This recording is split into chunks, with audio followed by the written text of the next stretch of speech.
Baik, abang kakak sekalian, kita kembali lagi pada Jimit Tatap Maya yang keempat,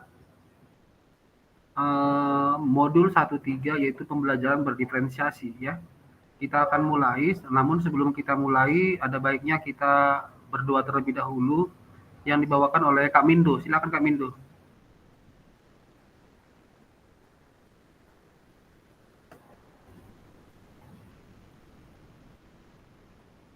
Baik, terima kasih atas kesempatannya. Sebelum kita memulai deskripsi PKG PJOK ini, ada baiknya kita berdoa. Berdoa sesuai dengan ajaran agama masing-masing.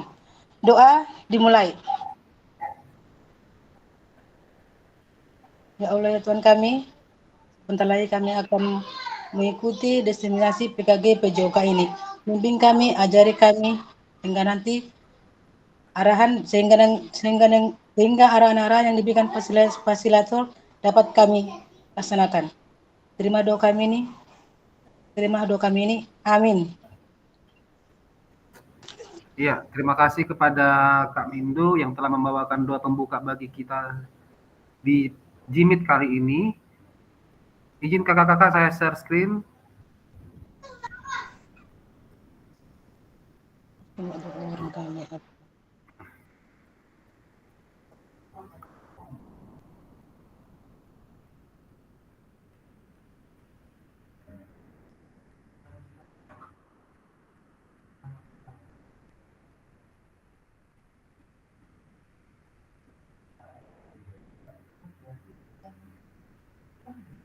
Sudah nampak ya kakak-kakak? Kalau sudah nampak, kasih jempol kak. Oke. Jempol. Jempol yang di emoji kak, bukan? Nggak bisa laptopku Pak ini Pak. Laptopnya lagi ini. Oke, nggak apa-apa kak, nggak apa-apa kakak. Ini lagi bermasalah. Nggak bisa dibuka Pak. Lagi nge-lag. Paketnya habis. Baik kakak. Sama orang juga nge-lag. Baik kakak-kakak, kita masuk di modul 1.3, pembelajaran PJOK berpusat pada peserta didik, kuatkan pemahaman. Ya, ini dia kesepakatan bersama kita.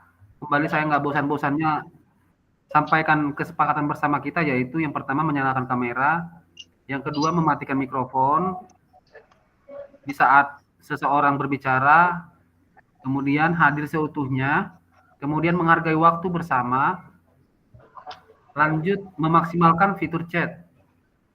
Memaksimalkan fitur chat ini saya ulangi lagi ya kakak-kakak, bahwasanya di fitur chat ini banyak sekali yang kakak-kakak mau sampaikan ya, sampai hal kecil seperti ke kamar mandi pun bisa kakak-kakak izin melalui fitur chat gitu. Dan yang lain-lainnya juga demikian. Itu maksudnya memaksimalkan fitur chat. Kemudian klik raise hand sebelum bertanya ataupun mau menanggapi ataupun mau instruksi ya. Kemudian gangguan teknis adalah hal wajar. Kita lanjut ya kakak-kakak. Ya, tujuan sesi pada kali ini yaitu yang pertama memahami konsep pembelajaran PJOK yang berpusat pada peserta didik. Kemudian memahami minat peserta didik sesuai karakteristik bidang jasmani, sosial, emosional, dan mental sesuai usianya. Kemudian yang ketiga, menganalisis studi kasus, kegiatan pembelajaran PJOK berdiferensiasi. Agenda kita hari ini kakak-kakak, yang pertama yaitu melakukan role play pembelajaran PJOK, yang kedua mengasosiasi aktivitas pembelajaran dengan puzzle aktivitas, yang ketiga mencocokkan tabel karakteristik perkembangan peserta didik sesuai usia, yang keempat menganalisis kegiatan pembelajaran PJOK berdiferensiasi. Ya, ini dia agendanya 5 menit pertama yaitu pembukaan, pengingat kesepakatan bersama, pemaparan tujuan sesi, dan penjelasan agenda kegiatan. Sudah ya kakak-kakak, sudah kita laksanakan ini. Kemudian 30 menit kemudian yaitu role play, bermain peran. Pembelajaran yang berpusat pada peserta didik. Kemudian 15 menit kemudian Menuliskan peran guru dan peserta didik dalam pembelajaran SCL di Jamboard. Menuliskan peran guru dan peserta didik dalam pembelajaran Study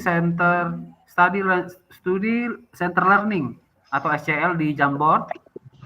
Kemudian 10 menit berikutnya, aktivitas kedua, menelaah berbagai macam karakteristik perkembangan peserta didik dari berbagai jenjang usia. Lanjut 10 menit berikutnya yaitu mencocokkan tabel karakteristik bidang jasmani, sosial, emosional, mental, dan usia anak. Kemudian 15 menit berikutnya lagi yaitu aktivitas yang ketiga, analisis contoh pembelajaran berdiferensiasi di dalam modul 1.3, dan 5 menit terakhir yaitu penutup, refleksi, dan foto bersama.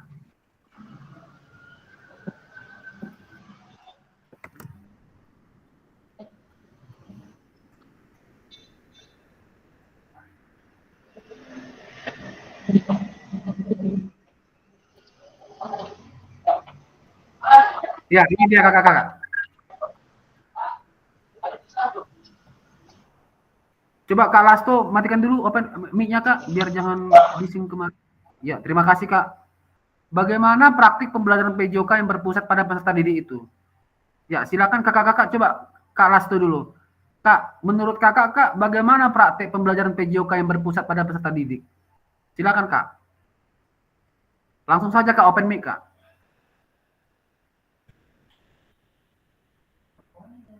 Pada kurikulum Merdeka, kan sekarang ini kan sudah sering kita dengarkan, pembelajaran berpusat pada peserta didik, ya kan? Nah, menurut kakak, apa yang menandakannya Kak? Bahwasanya kakak sudah melaksanakan itu semua gitu.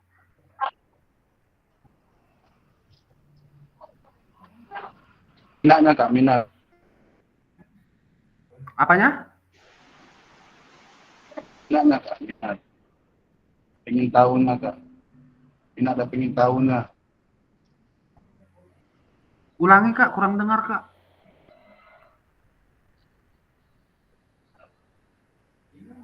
Minat pola pikirnya Kak. Ya, minat dan pola pikirnya minat. ya. Minatnya ya. Bagaimana Ya, praktik pembelajaran PJOK ya, yang berpusat pada praktiknya Kak? Praktiknya apa gitu Kak?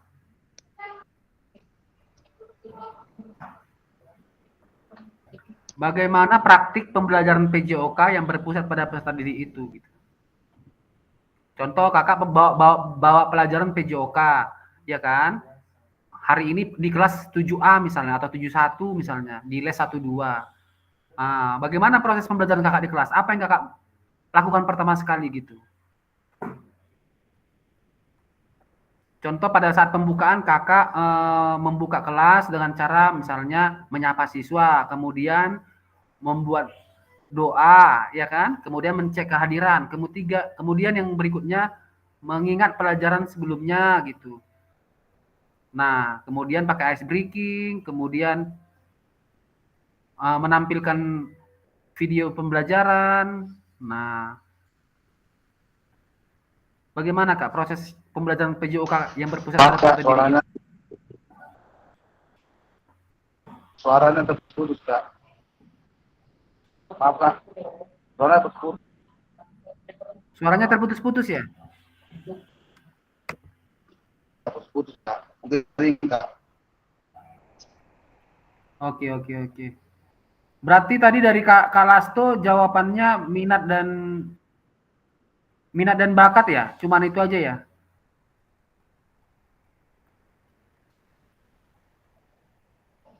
Ya Kak, sama rasa pengen tahunya Kak.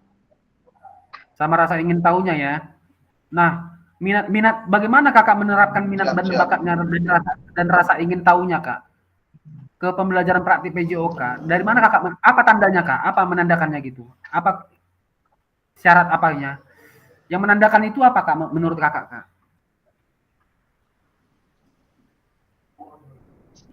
Menandakan itu Kak, seperti contoh apabila kita melakukan seperti kayak kita kan Kak SD ini membuat suatu contohnya suatu kayak paskibra SD Kak. Jadi kan minat mereka pengen tahu bagaimana apa sih paskibra itu, bagaimana sih bentuk paskibra itu. Jadi mereka ingin rasa tahunya mereka itu lebih-lebih lagi tuh Kak. Contohnya ingin rasa tahunya apa sih paskibra itu, gimana sih bentuknya, bagaimana sih cara melakukannya, seperti gitu Kak. Oke, berarti rasa ingin tahu dalam minat siswa itu sangat membuktikan, menandakan sebagai pembelajaran yang berpusat pada peserta didik ya? Itu maksud Kakak ya? Ya benar, Oke. benar, benar. Silakan Kak Mindo, Karena menurut putus Kakak loh Kak. bagaimana? Iya nggak apa-apa Kak, ikuti aja Kak, nggak apa-apa Kak. Kak Mindo bagaimana? Baik, terima kasih atas waktu dan kesempatannya. Praktik pembelajaran PJOK yang saya lakukan sebelum pembelajaran dimulai, saya akan menyapa murid-murid, siswa. Kemudian sebelum pelajaran dimulai, saya akan melakukan berdoa. Setelah berdoa, melakukan absen kepada siswa. Setelah itu membuka materi atau bisa juga pengulangan materi yang saya akan ajarkan. Kemudian mungkin untuk menarik siswa, saya akan memberikan pelajaran berbentuk gambar visual agar para murid lebih menarik minat mereka untuk belajar pada saat pembelajaran saya, Pak. Terus Kak, pada saat praktek di lapangan bagaimana Kak? Pada saat praktek di lapangan? Pada saat praktek di lapangan, ya kemungkinan kan Pak, kalau praktek di lapangan ada itu mungkin nggak semua kemampuan siswa sama kan Pak dalam melakukan suatu gerakan agar ataupun nggak semua siswa itu berminat untuk melakukan gerakan itu. Mungkin cara saya untuk agar murid itu siswa itu berminat dengan cara gerak rasa sentuhan begini nak agar anak-anak itu merasa lebih nyaman, lebih berminat gitu loh Pak. Saya kira cukup sekian Pak dari saya. Iya, terima kasih kepada Kak Mindo sedikit pemaparannya tentang praktik pembelajaran PJOK yang berpusat pada peserta didik. Yang lainnya coba dulu Kak Bang Purba, Kak Yuni, silakan Kak. Itu ada pertanyaan Kak di layar kita. Menurut Kakak atau dan Abang, bagaimana praktik pembelajaran PJOK yang berpusat pada peserta didik itu? Apa yang menandakannya? Nah, kita kan sudah masuk kurikulum merdeka kan, Kakak mengajar, ya kan, di sekolah, ya kan? Kakak sering dengar berpusat pada peserta didik. Kita sekarang mengajar PJOK, pembelajaran itu harus berpusat pada peserta didik. Kira-kira Kak, setelah Kakak menjalani itu, apa yang menandakannya Kak? Pembelajaran itu Kak berpusat pada peserta didik. Silakan Kak Yuni boleh, Kak Purwa boleh. Open mic Kak, open mic aja langsung Kak. Baik, menanggapi pertanyaan yang ada di layar, bagaimana praktik pembelajaran PJOK yang berpusat pada peserta didik? Kalau saya pribadi, pembelajaran yang berpusat pada peserta didik ini, ya saya memperhatikan perbedaan kemampuan masing-masing siswa, Kak. Memperhatikan kemampuan masing-masing siswa, artinya di sini kan berpusat, artinya berpusat ini saya memperhatikan kalau si A dia lebih bisa di bagian ini, si B lebih bisa di bagian ini. Saya rasa seperti itu Kak. Terima kasih. Iya, terima kasih kepada Kak Yuni. Ada seperti itu pernyataan Kak Yuni menandakannya. Jadi Bapak Ibu, kakak-kakak, abang-abang sekalian, asesmen awal dalam pembelajaran PJOK itu sangat penting dilaksanakan agar kita mengetahui kebutuhan peserta didik itu apa gitu. Nah, silakan lakukan asesmen awal pada satu materi. Contoh materi bola voli misalnya. Di awal pembelajaran materi bola voli, ya kan, memulai pembelajaran materi bola voli itu lakukan asesmen awal kakak-kakak. Biar kakak-kakak tahu kebutuhan peserta didik itu pemetaannya di mana sih mereka ini per individualnya gitu. Nah, seperti yang Kakak Yuni bilang tadi ya kan? Jawaban Kak Yuni tadi. Kalau dilakukan berdasarkan pemetaan awal itu terjadi Kak Yuni. Nah, jadi aku kan udah share tadi malam itu. Aku udah share untuk asesmen awal, langkah-langkah dalam asesmen awal itu ataupun definisi apa manfaat dari asesmen awal pada penyampaian setiap materi yang mau kita sampaikan ke siswa. Nah, itulah perlunya asesmen awal ya kakak-kakak, supaya kita dapat memetakan anak-anak yang mana kemampuannya yang bisa untuk ini, yang bisa untuk itu, bisa untuk ini gitu. Apalagi yang disabilitas. Apalagi kalau kita jumpa yang disabilitas. Waduh, ini kalau pada prosedurnya, pada aslinya, dia harus memerlukan satu orang guru itu pembimbingnya. Dia harus memerlukan satu orang guru pembimbing untuk yang anak disabilitas. Namun karena kita keterbatasan guru, nah jadi guru mapelnya yang menghandle semua, ya kan? Padahal SOP-nya satu anak disabilitas atau dua itu harus didampingi sama guru gitu, guru spesialisnya. Nah itulah dia untuk yang pertama ini adalah pertanyaan pemantik ya kakak abang, biar kita lebih enak dia untuk ke materi selanjutnya. Baik, kita ke slide selanjutnya.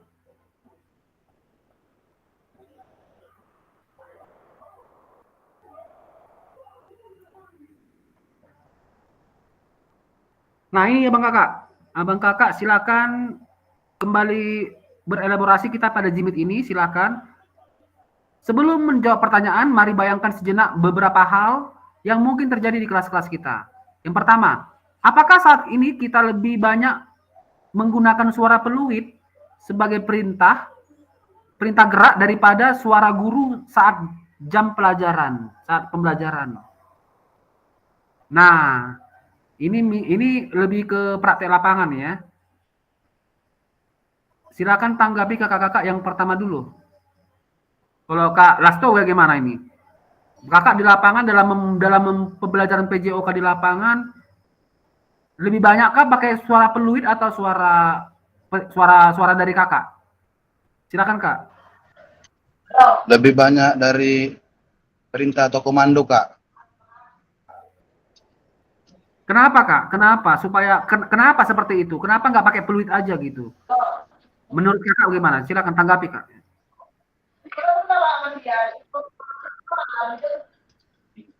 Kalau kita melalui fluid kan Kak, contohnya fluid itu kan ada di bidang-bidangnya Kak. Contohnya kita sudah melakukan alat praktik, seperti kita melakukan gerak-gerak dasar dalam bermain voli, bagaimana kita untuk melakukan lari, seperti itu Kak. Kalau itu bidang dari saya Kak, untuk mengajar itu memang dari perintah dan komando. Tidak perlu contohnya memanggil murid itu dengan Prit, sini, tidak begitu Kak. Tetap dengan, kalau sekolah kami dengan nama Kak, ataupun dengan seperti kita kakak dan adik gitu. Kalau makan dia lebih muda, lebih apa, nah, kadang-kadang mau seperti itu Kak. Terima kasih Kak. Oke, terima kasih Kak Lasto. Kalau Kak Lasto di sekolahnya dia lebih dominan menggunakan pakai suara dalam komunikasi sama siswa, ya kan, dalam pembelajaran, dalam proses pembelajaran ya. Nah, silakan Kak Purba, ya, Kak, ya, Bang Kak. Purba, izin abangku, Bang Purba. Bang, abang lebih banyak menggunakan peluit atau suara Bang dalam pembelajaran PJOK di lapangan Bang? Silakan Bang. Kasih tanggapan sedikit Bang. Lebih banyak memakai suara Bang. Karena kalau suara langsung jelas didengar. Kalau fluid mengganggu kelas Bang. Kalau mengganggu kelas dia mungkin ada pengaruhnya guru yang lain, jadi terganggu Bang. Cuma itu Bang. Baik, terima kasih kepada Kak Purba yang lebih banyak menggunakan suara. Karena menurut Kak Purba dengan suara peluit kalau kita gunain berdampak pada mengganggunya kelas lain ya yang sedang belajar juga ya. Terima kasih kepada Kak Purba. Kalau Kak Mindo apa ini Kak Mindo? Pakai suara atau pakai peluit? Dalam mengajar pembelajaran PJOK di lapangan. Oh. Kalau saya sendiri Pak, lebih banyak menggunakan suara Pak. Suara ya. Dikarenakan terkadang siswa murid-murid itu terkadang kalau menggunakan peluit, sekarang pura-pura gimana ya Pak. Tapi kalau kita udah menggunakan suara, intonasi itu marah atau kayak mana, orang itu langsung ngerti gitu loh Pak. Siap, Itu siap. Oke. Terima kasih kepada Kak Mindo. Kalau Kak Yuni pakai apa Kak?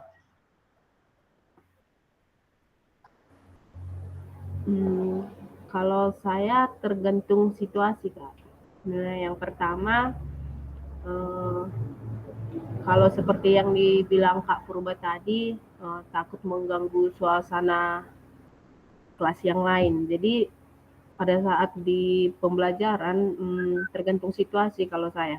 Kalau misalnya dia ini berada di luar dari, kalau kami kan di sekolah kami kan ada aula ini. Kalau aula ini kan jauh dari kelas. Kalau di aula saya lebih sering menggunakan fluid. Nah, kalau di lapangan saya lebih sering bersuara. Makanya tergantung situasi. Oke. Terima kasih Kak Yuni. Kak Yuni katanya tergantung situasi ya. Baik, terima kasih. Itulah sedikit dari para peserta, abang kakak sekalian, untuk hal penggunaan peluit dan suara ya dalam pembelajaran PJOK. Kita masuk ke pertanyaan kedua. Apakah saat pembelajaran semua gerakan peserta didik harus sesuai perintah atau komando guru? Nah, silakan kakak-kakak. Di pengajaran kakak-kakak di sekolah, apakah saat pembelajaran semua gerakan peserta didik harus sesuai perintah atau komando guru? Silakan. Kak Lasto, kembali ke kakak, Kak. Untuk nomor 2, Kak.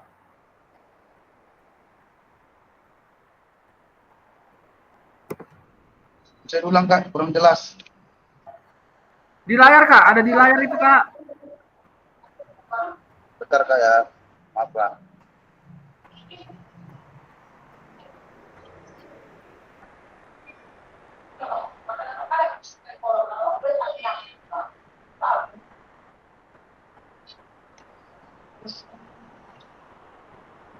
Kalau menurut saya Kak,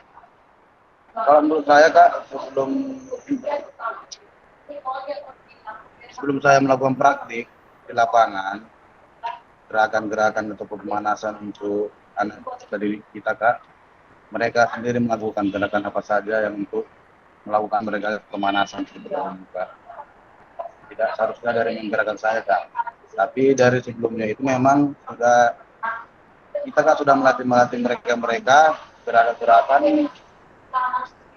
yang untuk pemanasan kita mulai praktek.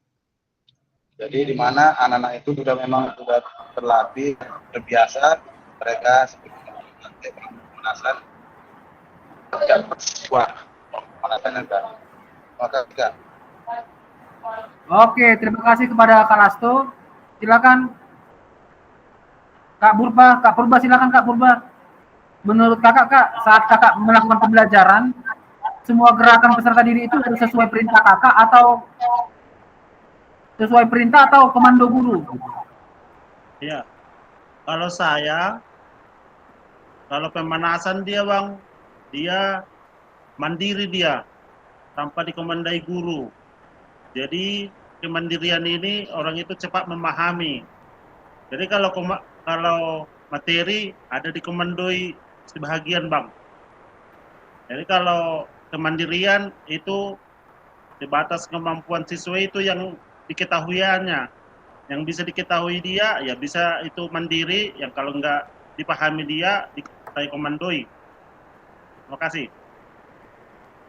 Tapi pada saat melakukan pemanasan mandiri, sesuai perintah kakak ya kak, jangan lari jadi mereka inisiatif sendiri. Bahasa Bataknya sotung salahan non, sotung salah gerakan, jadi apa? Jadi salah kan?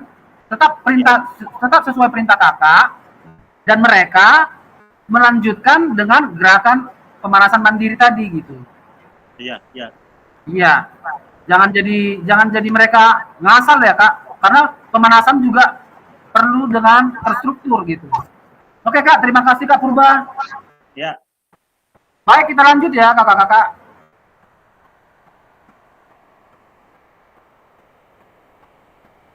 Ya, ini apa kata pakar? Ada sih kata pakar.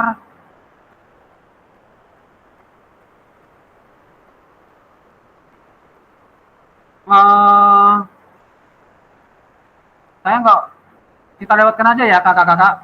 Nanti waktunya tidak tercukupi.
Oke kakak-kakak, kita masuk ke aktivitas pertama. Itu tadi adalah pertanyaan-pertanyaan pemantik bagi kita pada Jimit kali ini. Sekarang kita masuk ke aktivitas pertama. Nanti kalau ada sempat waktunya saya putarkan video yang tadi ya. Aktivitas pertama, mari melakukan aktivitas role play. Berikut.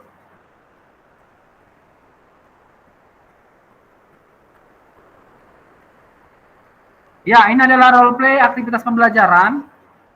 Nanti kita lakukan role play, gerakan koordinasi, yang mana tujuannya itu peserta didik melakukan dan memahami gerak koordinasi dengan benar. Peserta didik mengetahui efek dari latihan yang dilakukan.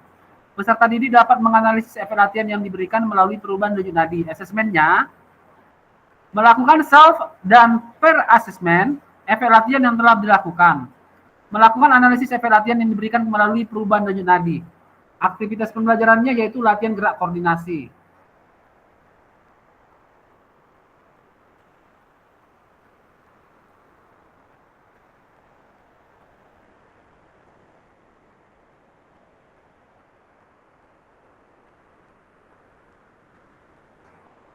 Ya, ini kakak-kakak langkahnya.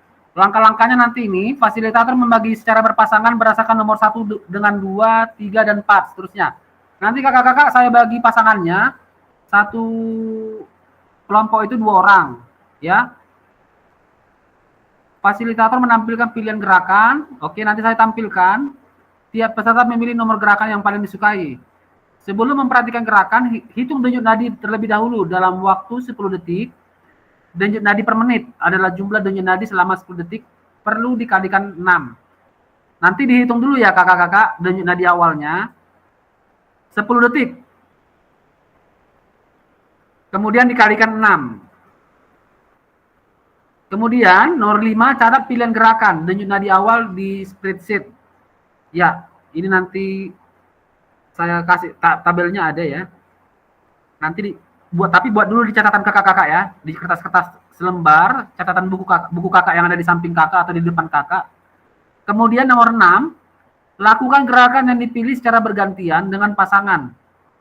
Saat satu mempraktikkan, yang lain mengamati dan memastikan gerakan pasangannya benar sesuai contoh video.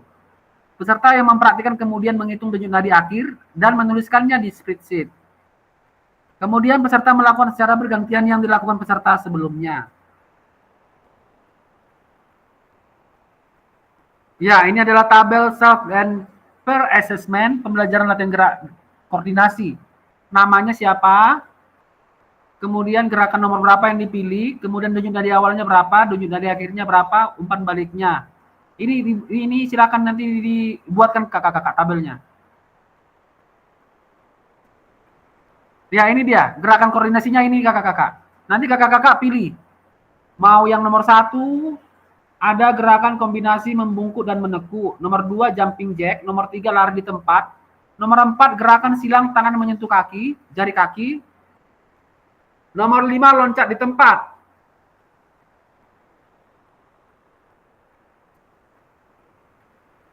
Ya, ini dia gerakannya. Saya putarkan videonya ya kakak-kakak.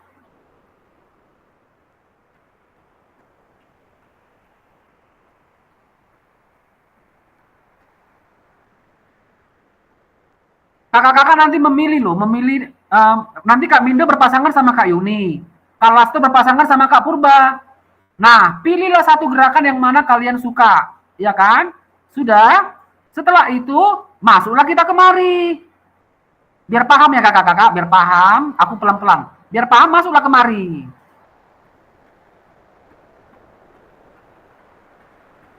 Nah, itu lihat tuh. Nomor 3, kita lihat nomor 3. Tiap peserta memilih nomor gerakan yang paling disukai. Pilih yang mana paling disukai. Kemudian nomor 4. Kak Mindo atau Kak Yuni, hitung dulu denyut nadi awalnya berapa. Siapa yang mau melakukan? Yang mau melakukan misalnya Kak Yuni duluan. Hitung dulu denyut nadi awalnya berapa. Misalnya kalian pilih misalnya yang tadi jumping jack. Ah, udah. Kemudian kalikan 6. Nah, kemudian catat pilihan gerakan nomor 5 ya. Catat pilihan gerakan, nomor gerakan berapa, kemudian denyut nadi awal di spreadsheet.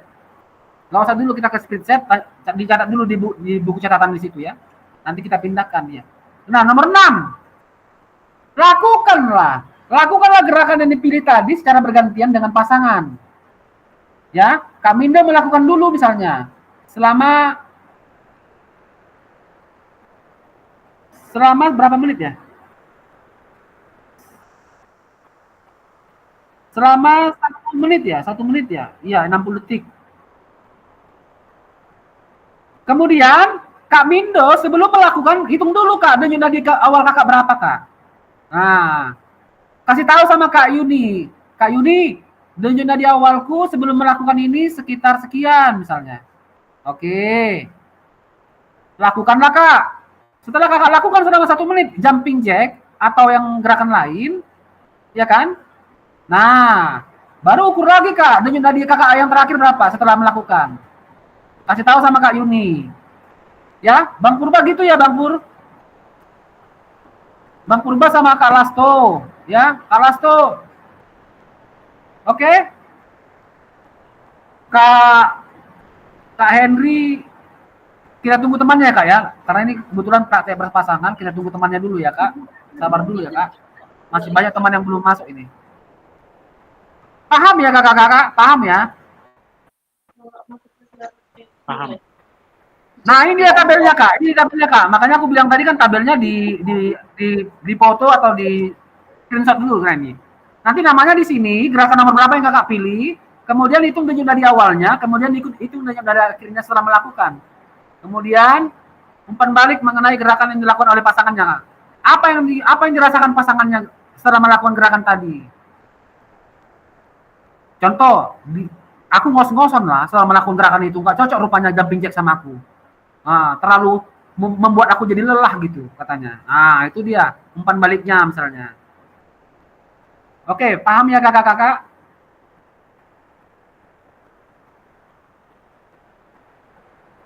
Aku putar videonya ya. Saya putar videonya, aku stop setting dulu.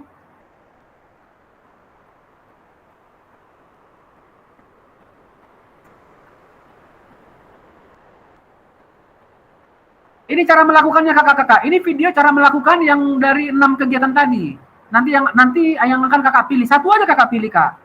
Mau yang mana yang lebih gampang menurut kakak, yang lebih simple.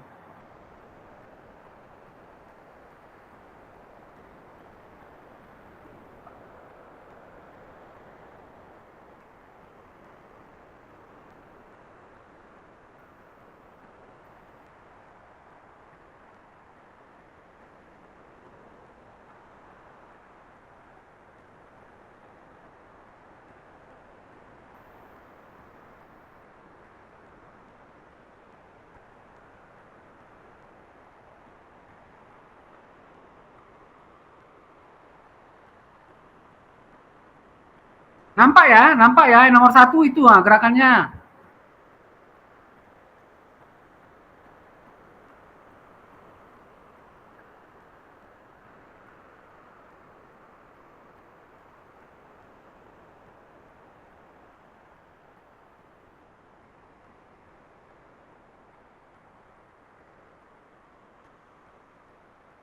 Lama melakukannya rupanya 2 kali 8 ya. 2 kali 8, hitungannya 2 kali 8. 1, 2, 3, 4, 5, 6, 7, 8. 2, 2, 3, 4, 5, 6, 7, 8.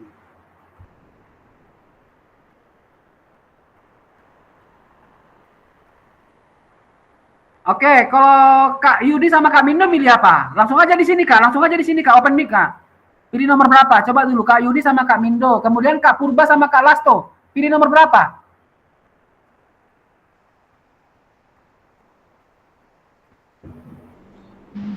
Kalau saya pilih nomor 2 Kak, jumping jack. Jumping jack. Kak Yudi sama Kak Mindo pilih nomor 2. Iya. Oke, jumping jack ya.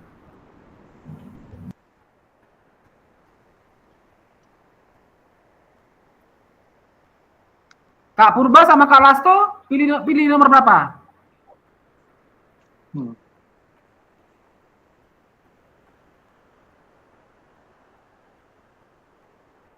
Nomor 5. Itu Kak. Nomor 5, loncat di tempat. Oke, kita mainkan. Silakan berdiri. Hitung dulu denyut nadi awalnya berapa. 1 mengamati ya. 1 mengamati. Iya kan? 1 mengamati, 1 lagi melakukan ya. Kak Lasto, hitung denyut nadi awalnya berapa? Kasih tahu sama Kak Purba. Biar Kak Purba catat. Baru Kak Lasto lakukan gerakannya 2 kali 8, gerakan yang nomor 5. Ya kan? Nah, setelah kakak melakukan gerakan nomor 5 dengan hitungan 2 kali 8, kasih tahu Kak, denyut nadi terakhir kakak berapa kan? Itu lagi denyut nadinya, kasih tahu. Nah, kemudian apa yang kakak rasakan? Apakah capek, apakah santai, apakah buat kakak jadi cedera, atau maaf kata ya, ataupun yang lain? Nah, silakan Kak, kasih tahu Kak, perasaan kakak Kak. Kak Yuni juga demikian sama Kak Mindo. Ayo, silakan komunikasi. Open mic, silakan komunikasi, yuk. Pak Purba.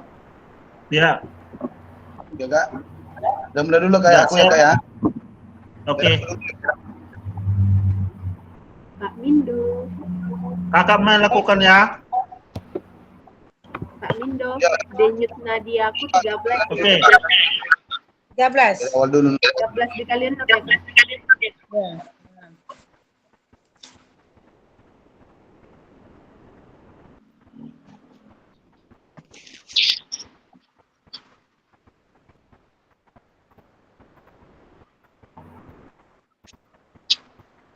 Aku dulu yang melakukan Kak. Oke.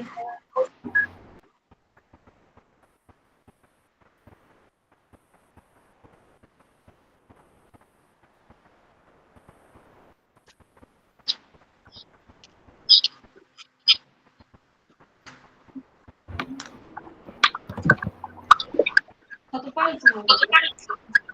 Ya, kita kan punya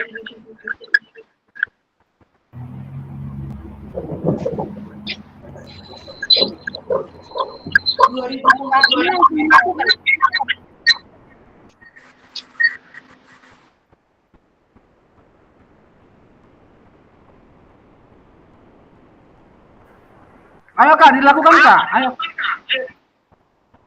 Kak, kakak mengamati ya? Kenapa?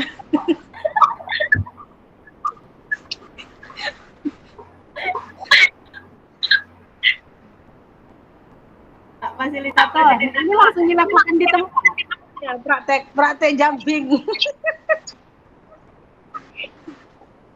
Maka tadi pilih nomor 1 aja. Nggak apa-apa, di tempat aja lakukan, di depan laptop kakak itu. Apa? Amati ya Kak. Oke. Terlihatnya sampai berapa menit ini Kak? 2 kali 8 ya? Melakukan 2 kali 8 aja, 2 kali 8. 2 kali 8 aja. Lasto latihan. Simpel aja, simpel. izin Kak kurang dengar Kak. Izin dengar. 2 kali 8 yang singkat-singkat aja, nggak apa-apa. Yuk.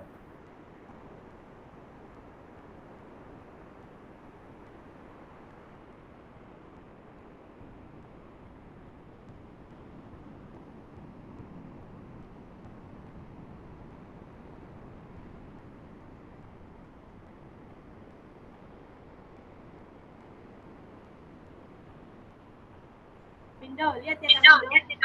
Yo.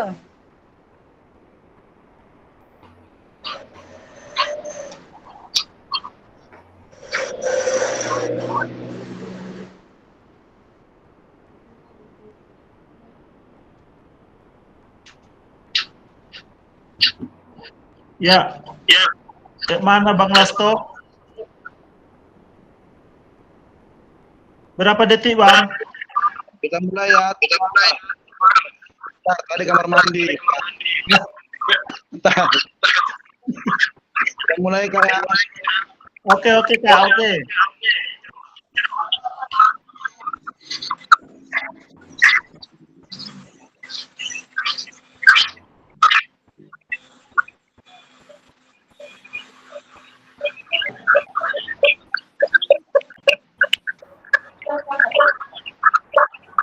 Tadi kalau kami sudah melakukan gantian, sekarang Mindo.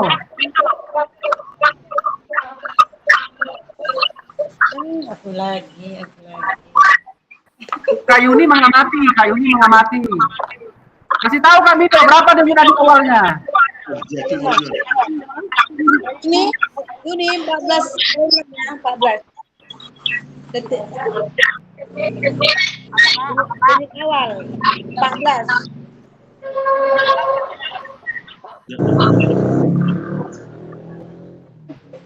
Ini.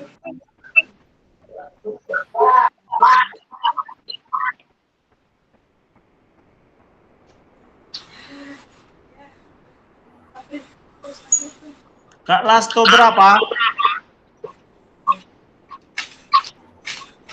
12 detik.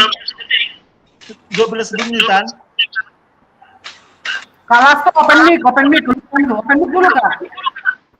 Ya, 12 Kak, 12. Nadinya 12. Iya, 12. Yang dirasakan Kak Lasto berapa? Lihat yang mana?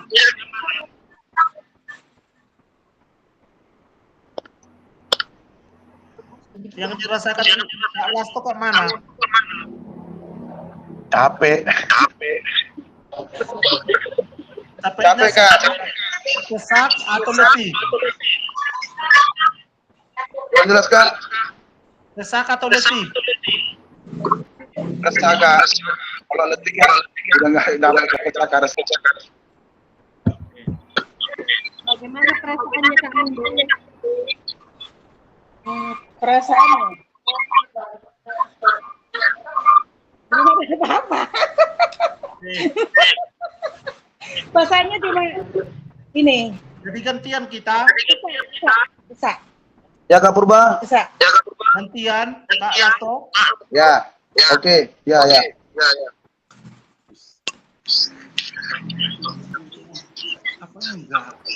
Kak Purba kasih tahu dulu di awalnya berapa. Kenapa Kak? Dari awalnya sebelum melakukan berapa? Kasih tahu dulu sama Kak Lasto. Awalnya tadi Kak 12 Kak Purba. Ya, jadi jantungnya 12. Ya, setelah melakukannya Nah, itu berapa tadi ya? Ada Kak 20 Kak lebih. lebihnya berapa Kak? 24 kalau nggak Kak. 24. 4. 64 Kak. Ya, mantap. Siap. Ya. Lompat. Apa dulu Kak? Dan adik Kakak. Oh, iya. Ya, awal dulu Kak. Kakak hitung dulu Kak.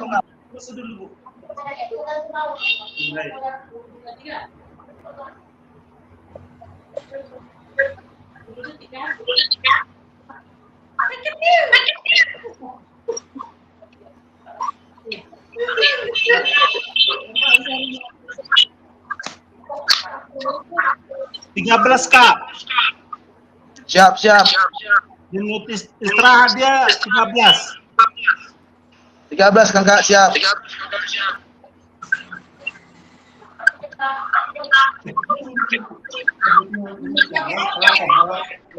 Budua orang.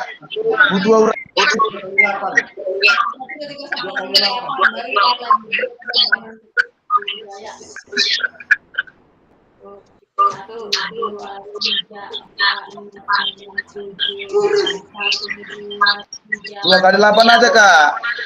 Nanti capek Kakak. Siap. Oke.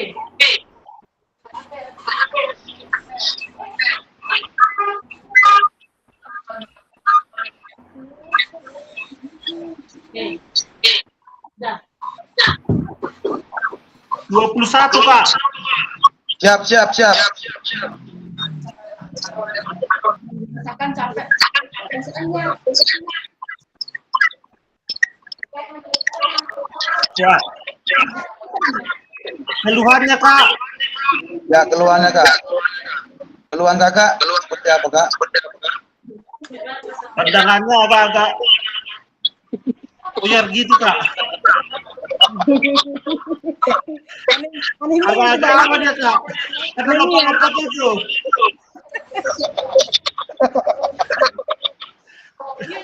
Agak goyang Kak. Ada lompat-lompat itu.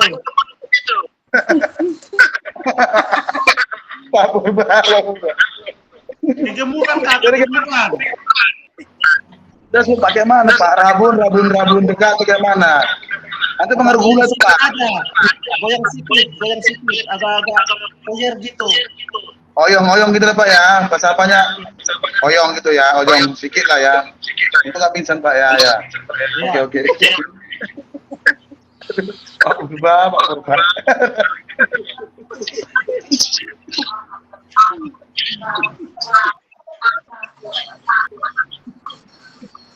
Oke, baik kakak-kakak, kita mic-nya dimatikan dulu.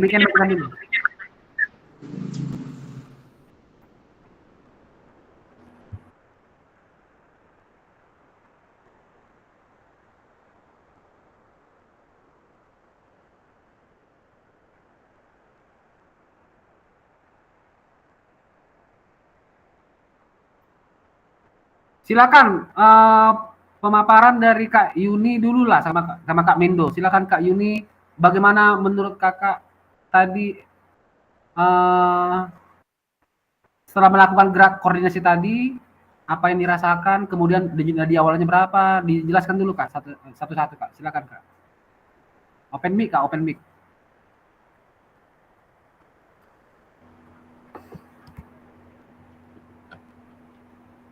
Baik, nama saya Yuni Haryani Sipayung. Saya melakukan gerakan nomor 2 dengan Kak Mindo. Gerakan yang kedua. Nah, denyut nadi awal sebelum melakukan itu tadi ada 13, kalau nggak salah tadi Kak Mindo ada 14. Kemudian gerakan setelah melakukan gerakan, kemudian denyut nadi setelah melakukan gerakan, kalau saya tadi ada 18, kalau Kak Mindo tadi berapa Kak Mindo?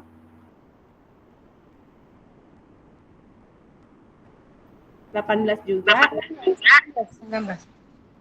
18 juga. Kemudian umpan balik mengenai gerakan yang dilakukan oleh saya sendiri. Kalau saya, kenapa saya memilih nomor 2? Karena saya gemar suka melompat. Dengan melompat, saya merasa senang dan saya bisa meredakan stres saya sendiri. Kalau Kak Mindo boleh di umpan baliknya. Ya, baik. Tadi sudah dipaparkan Ibu Yuni denyut awal sampai denyut akhir. Tadi kami melakukan gerakan jumping jack. Sebenarnya tadi kalau saya lebih suka gerakan lari di tempat sebenarnya. Cuma tadi karena udah kesepakatan jumping jack. Yang tadi yang keluhan yang saya alami sesak Pak, sesak. Dan jumping jack itu mungkin untuk seusia saya sudah sebenarnya sih sudah mulai ini loh Pak, sudah mulai payah untuk melakukan lompat di jumping jack ini Pak. Tapi tadi ya bisa saya lakukan, cuma tadi Pak itulah cuma agak sesak tadi Pak. Itu aja Pak.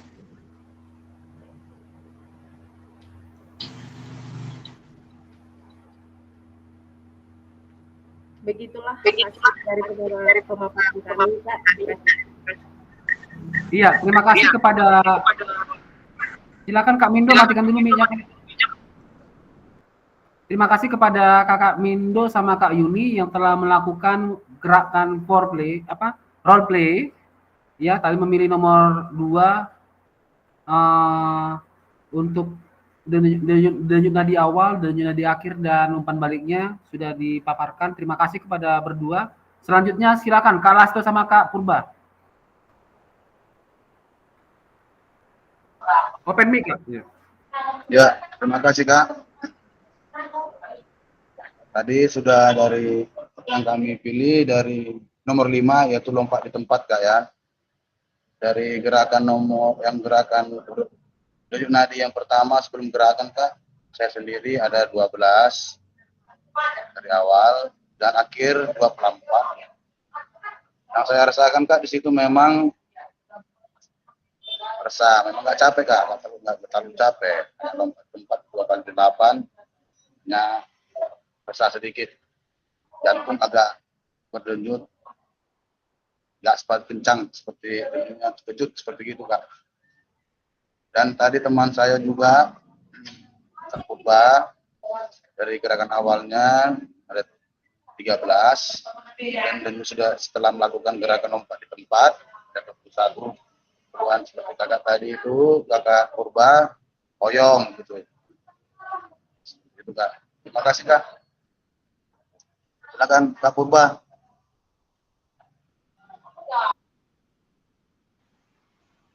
Ya. Kak Purba, silakan Kak Purba. Kalau saya melakukan itu 2 kali 8. Jadi kegiatannya melompat atau ada kegiatan melompat. Denyut jantung pertama itu istirahat 12. Jadi setelah beraktivitas. Denyut nadi Kak, denyut nadi, bukan jantung Kak, denyut nadi. Denyut nadi itu 12. Jadi setelah beraktivitas denyut nadinya 24. Jadi yang dirasakan agak-agak pedagangannya agak-agak buyar gitu Kak. Ya, terima kasih.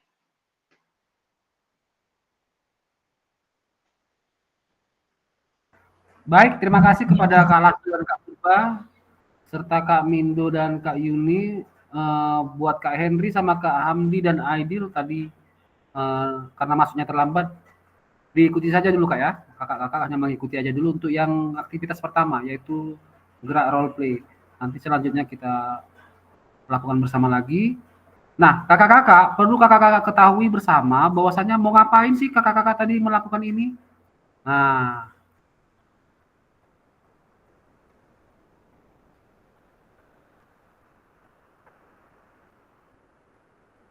ini dia kakak-kakak. Jadi tujuan pembelajaran role play tadi itu, lihat pada layar. Yang pertama, peserta didik, kita anggaplah tadi kakak-kakak itu peserta didik ya. Peserta didik melakukan dan memahami gerak koordinasi dengan benar. ya kan? Pada 6 gerak koordinasi tadi, harapannya tadi kakak-kakak melakukan dengan benar ya. Kemudian yang kedua, peserta didik mengetahui efek dari latihan yang dilakukan.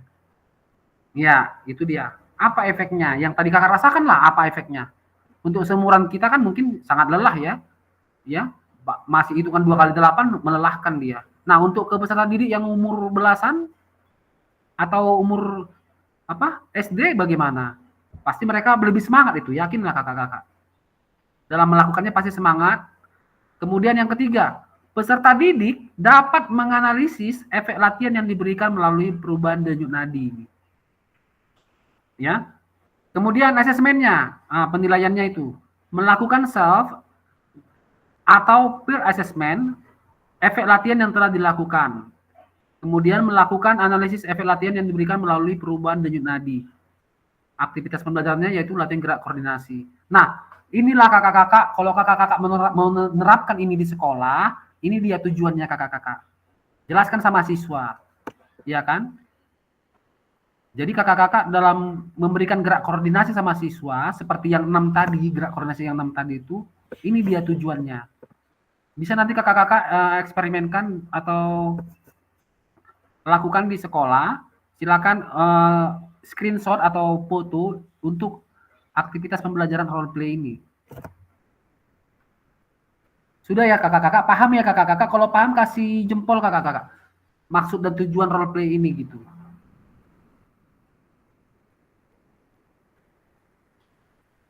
Oke kakak-kakak, kita lanjut.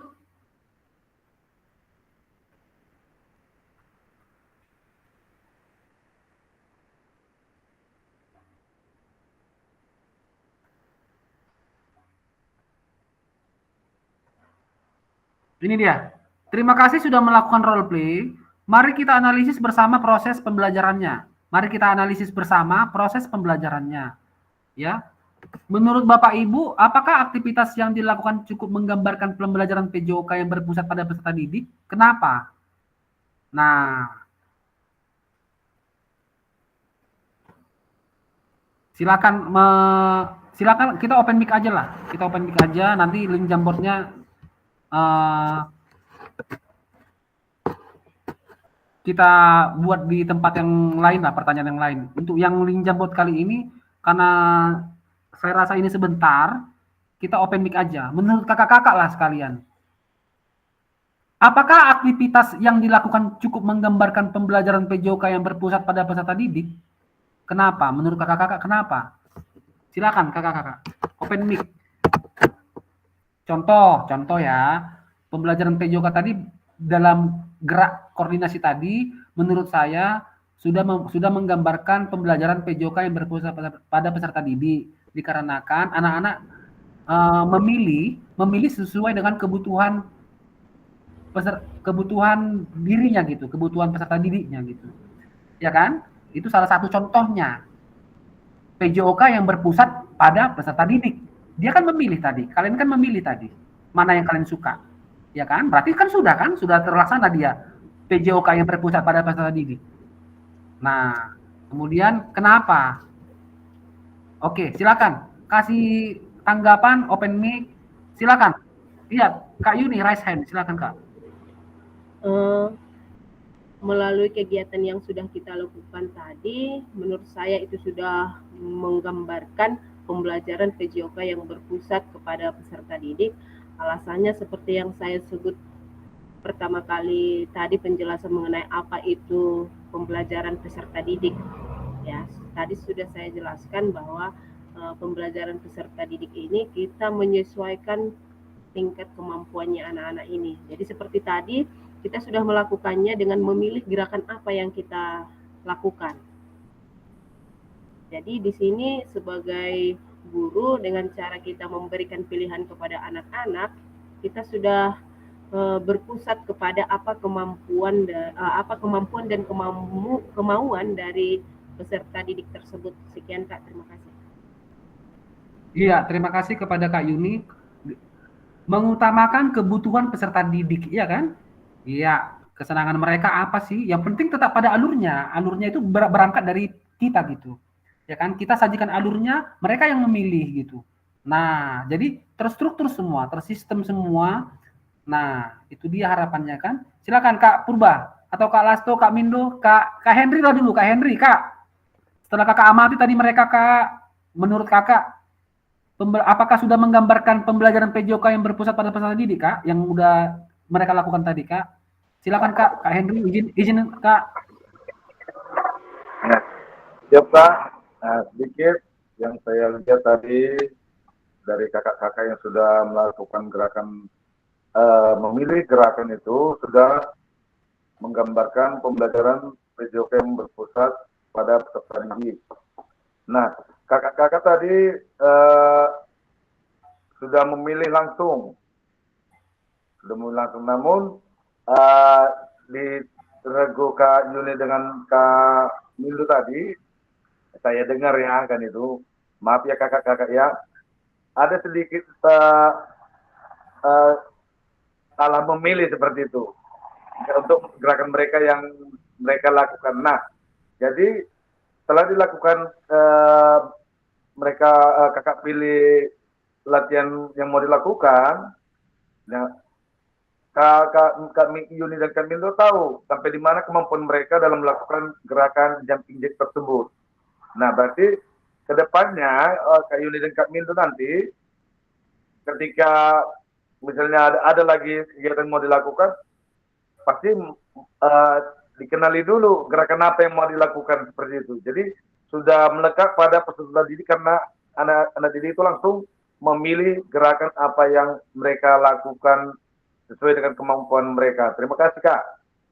Iya, terima kasih kepada Kak Henry yang telah memberikan tanggapannya. Baik, kita lanjut ke slide berikutnya ya. Kita selesai pada gerakan role play.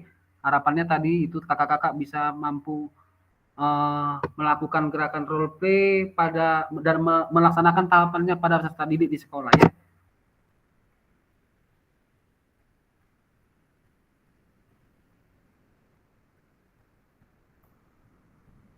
Iya, kakak-kakak, kita masuk ke SCL. Aktivitas kedua yaitu SCL, Student Center Learning ya. Nanti saya putarkan videonya. Ini ada video pembelajarannya. Nanti saya putarkan. Saya takut nanti waktu kita nggak cukup ya. Namun kalau misalnya ada waktu nanti saya putarkan di akhir ya. Apa itu tadi yang foreplay, kemudian yang ini, kemudian yang SCL. Kita lanjut dulu ya kakak-kakak. Nah, ini dia kakak-kakak. Peran guru, ini bisa di-screenshot ya kakak-kakak. Bisa di-screenshot, bisa dipoto. Ini kalau ditanya tentang SCL, ini dia. Peran guru itu apa sih dalam pembelajaran SCL? Peran peserta didik itu apa sih dalam pembelajaran SCL? Nah, ini dia. Kakak-kakak, kita kalau lihat dari atas, peran guru yang pertama itu bertindak sebagai fasilitator dalam proses pembelajaran. Jadi kakak-kakak pada saat pembelajaran di satu materi, di sekolah, pada saat mapel PJOK, kakak-kakak itu sebagai fasilitator dalam proses pembelajaran. Contoh, maksudnya fasilitator bagaimana sih? Kakak langsung action Kak di lapangan Kak. Dalam passing bawah permainan bola voli misalnya. Kakak-kakak langsung action, langsung evaluasi setiap individu gerak kakinya, gerak tangannya. Kalau salah, langsung Kak. Nah, itu dia tadi fasilitator maksudnya Kak. Bisa ya kakak-kakak paham ya? Paham Kak, paham. Langsung eksekusi aja. Itu kakimu kurang dibuka itu, kurang ditekuk itu lututnya. Tangannya kurang lurus loh. Ayo, Rini, tolong tangannya diluruskan lagi misalkan. Nah, langsung action kakak-kakak. Sambil berjalan kakak-kakak mengelilingi anak-anak yang tadi sudah kakak bagi pemetaannya, kakak postkan dia. Nah, sudah? Nah, kemudian yang kedua, mengkaji peran guru dalam SCL, Student Center Learning. Peran guru dalam Student Center Learning. Mengkaji kompetensi mata pelajaran yang harus dikuasai murid pada akhir pembelajaran. Iya, bagaimana hasil pembelajarannya? Sukseskah? Berhasilkah anak-anak? Nah, ini dia. Mengkaji kompetensi mata pelajaran yang harus dikuasai murid pada akhir pembelajaran. Teknik passing bawah pada permainan bola voli. Bagaimana harapannya? Bagaimana pencapaiannya? Berhasilkah anak-anak melakukannya? Nah, itu perlu kakak kaji, Kak. Ya, kalau gagal, kalau nggak sempurna, menurut kakak-kakak setelah pengkajian, pertemuan berikutnya lakukan lagi, Kak. Nggak apa-apa. Silahkan. Nggak harus mengejar materi, Kak. Di kurikulum Merdeka nggak harus mengejar materi. Bahkan bila perlu, saya pernah dapat informasi bahwasanya contoh bola voli bisa rupanya pembelajarannya 1 tahun. Bisa 1 tahun, kakak-kakak. Nggak harus kita mengejar bola basket, ya kan? Bola kasti. Nah, kalau mau itu aja pelajarannya silahkan, nggak apa-apa.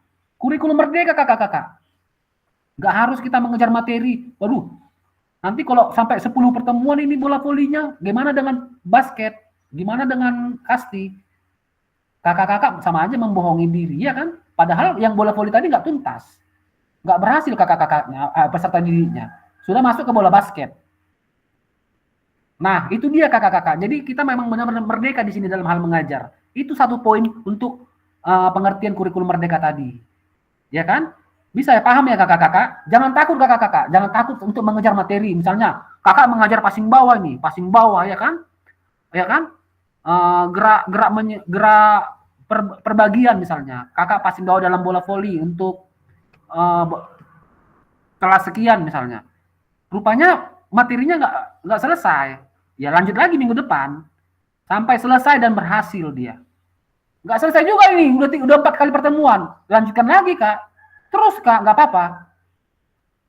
Nah, itulah dia, Kak. Sedikit pemahaman tentang kurikulum Merdeka tadi. Udah berhasil semua di pertemuan ke-12, misalnya kan 12 kali pertemuan, berapa minggu itu? Ada kurang lebih 3 minggu ya.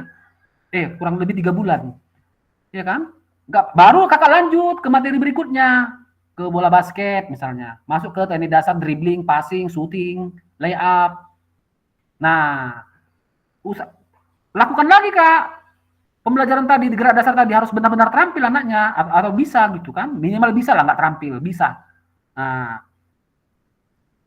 sampai beberapa pertemuan.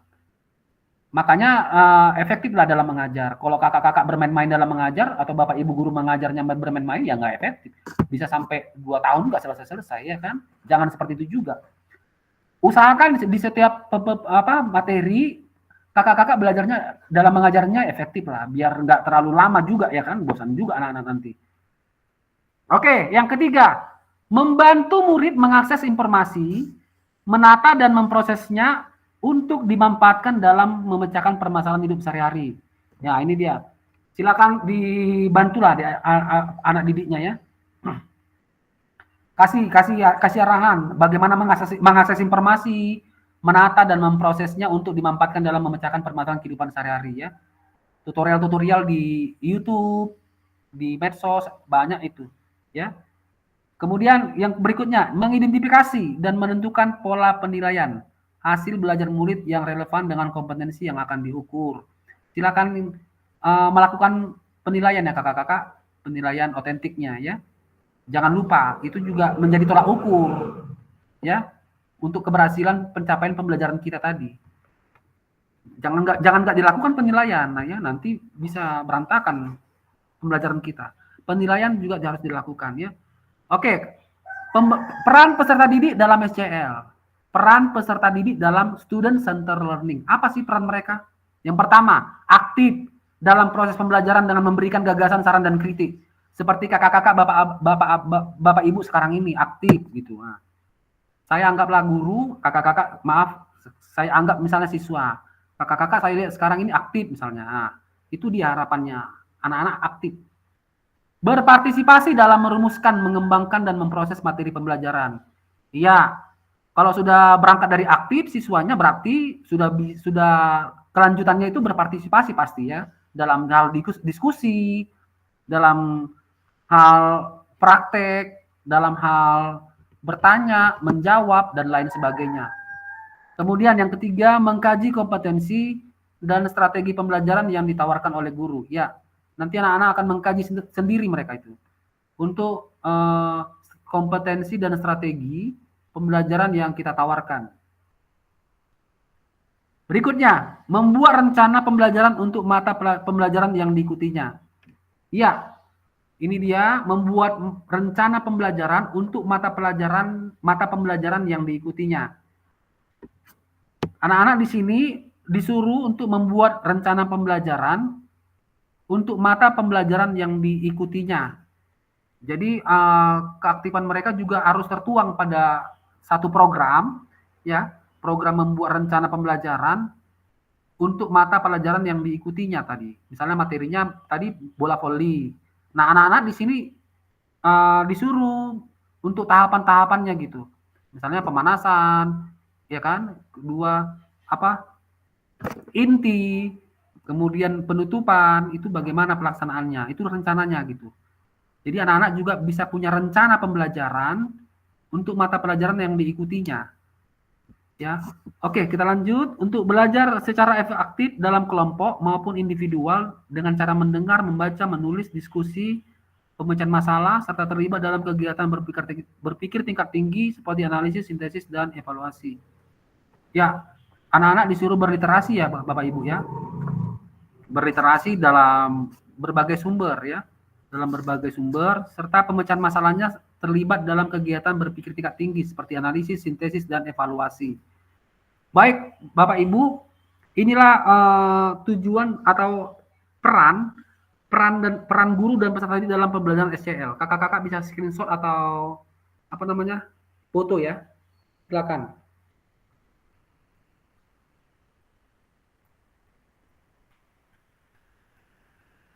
Kita lanjut ini. Dalam SCL, dalam student center learning, guru akan berperan sebagai fasilitator dalam proses belajar.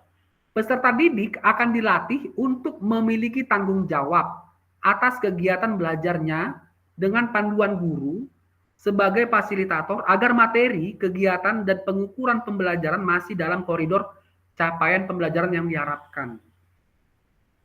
Dalam hal ini, guru dapat mendorong perkembangan peserta didik karena guru bukan satu-satunya sumber belajar. Karena guru bukan satu-satunya sumber belajar.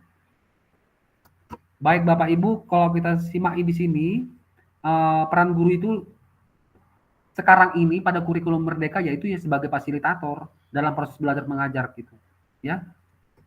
Makanya aku bilang tadi, pada saat kakak-kakak menyampaikan pembelajaran, langsung action aja kakak-kakak. Anggap kakak-kakak di kelas itu sebagai fasilitator sekarang, ya, mengevaluasi, evaluasi langsung dia per individu gerakan mereka. Tetap dalam koridor tujuan pembelajarannya ya, tetap dalam koridor tujuan pembelajarannya. Jangan nanti misalkan di tengah jalan merasa sudah hebat siswa, mereka ingin tersendiri bermain poli atau game, melakukan game dia. Nah, padahal materi kita passing bawah. Masih setengah materi mereka, Bu, Pak, kami main poli aja lah Pak, langsung Pak, katanya. Oh, nggak bisa. Jangan kasih Bapak Ibu. Jangan kasih. Nanti kan ada yang ketiga, yaitu produk. Nanti mereka kita kasih, setelah berhasil melakukan passing bawah, mereka kita kasih game, ya. Itulah produknya. Makanya kan ada 3, diferensiasi konten, proses, sama produk. Ya. Kita lanjut.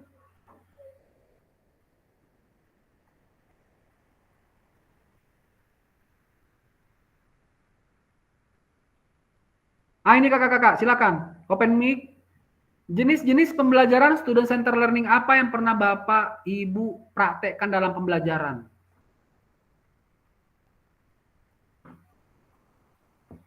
Apa jenis-jenis student center learning? Ini dia kakak-kakak. Metode mengajar ini maksudnya ya kakak-kakak, metode mengajarnya, ya kan? Ini dia, aku kasih tahu ya. Nah, ini dia.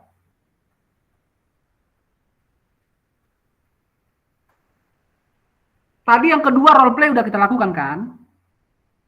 Nah, kan sekarang kakak-kakak kan sudah menyusun RPP kan, rencana perangkat pembelajaran. Nah, kan pasti ada di situ Kak. Jenis-jenis pembelajaran SCL-nya, metode-metode mengajarnya kan. Kira-kira untuk yang pernah kakak alami sekarang ini, yang baru-baru kakak mengajar, materi apa? Misalnya materi bola besar ya, semester 1 kan. Nah, sepak bola. Dari 9 ini Kak, mana yang kakak pilih Kak? Kakak tuangkan di RPP kakak, Kak. Silakan kakak-kakak. Open mic.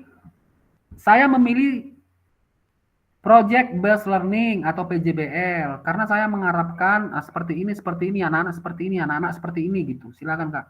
Kenapa kakak buat di RPP kakak itu ini gitu? Nggak ada lagi kak komando kak, nggak ada lagi komando metode komando mengajar komando di RPP kita kak. Jangan kakak buat lagi loh, karena kita udah kurikulum merdeka.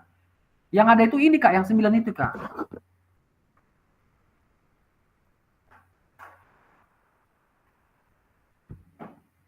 Silakan open mic kakak-kakak, apa jenis-jenis pembelajaran SCL yang pernah kakak sampaikan yang baru-baru ini gitu. Gak apa-apa kak, 1, 2, gak apa-apa, yuk silakan kak. Contextual learning itu misalnya nomor 6, ya kan? Kakak-kakak dalam materi misalnya dalam materi gizi dan kesehatan, kakak-kakak banyak menyuruh anak-anak membaca gitu. Oke, silakan Kak Yuni.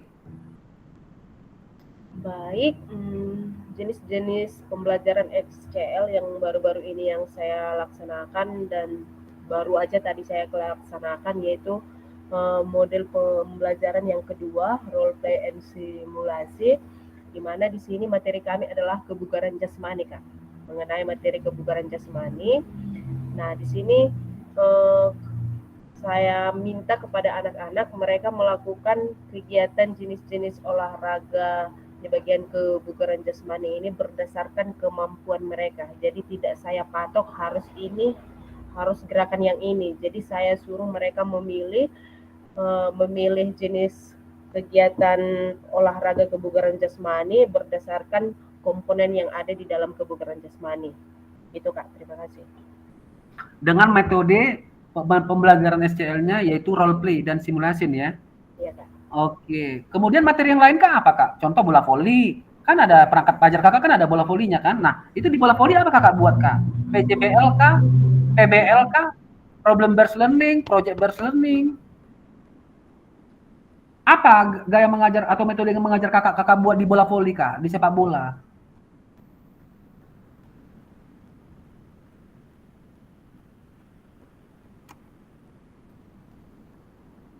Mungkin karena belum saya terlalu memahami jenis-jenis ini Kak, saya cari dulu pengertian dari ini semua Kak. Mungkin saya laksanakan tapi tidak tahu saya yang mana di bagian yang ini gitu. Saya cari tahu dulu ya Kak. Iya, makasih Kak Yuni. Ya, silakan yang lain atau ada mana tahu ada kakak-kakak yang lebih paham, silakan Kak. Iya, silakan Kak, open mic Kak.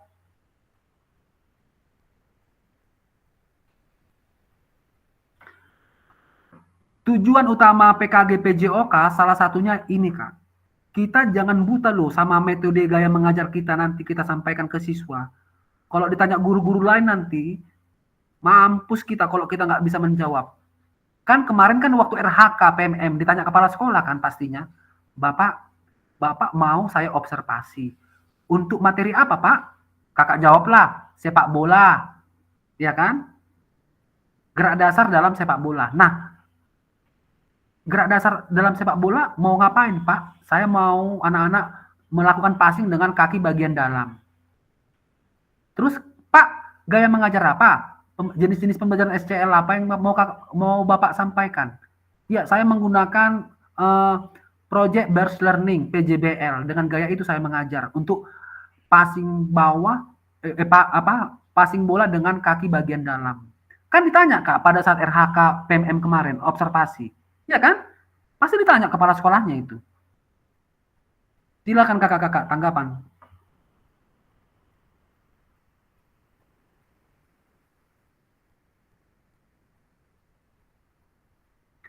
Jadi inilah salah satu tujuan PKG PJOK kita kakak-kakak. Nah, merubah paradigma mengajar yang model lama ke model yang baru gitu. Ini jadi sebenarnya sangat penting, makanya harus diikuti dia. Ya, dan kakak-kakak juga harus belajar di LMS, kemudian aktif mandiri dalam mencari sumber-sumber untuk mendukung ini semua materinya gitu. Jangan setelah kita jimit ya udah selesai gitu aja. Oh enggak gitu. Seperti inilah nanti. Seperti ini Kak harus kakak-kakak kuasai ya. Yang 9 ini kakak-kakak. Ini ilmu, sangat ilmu ini kakak-kakak. Inilah hidup kita dalam hal mengajar. Ini yang 9 ini. Kita harus tahu ini definisinya masing-masing ini, kegunaannya masing-masing, manfaatnya, tujuannya, perlakuannya bagaimana. Nah, ini kita harus tahu kakak-kakak. Jadi dengan menguasai ini aja yang 9 ini, kakak-kakak udah ngerti.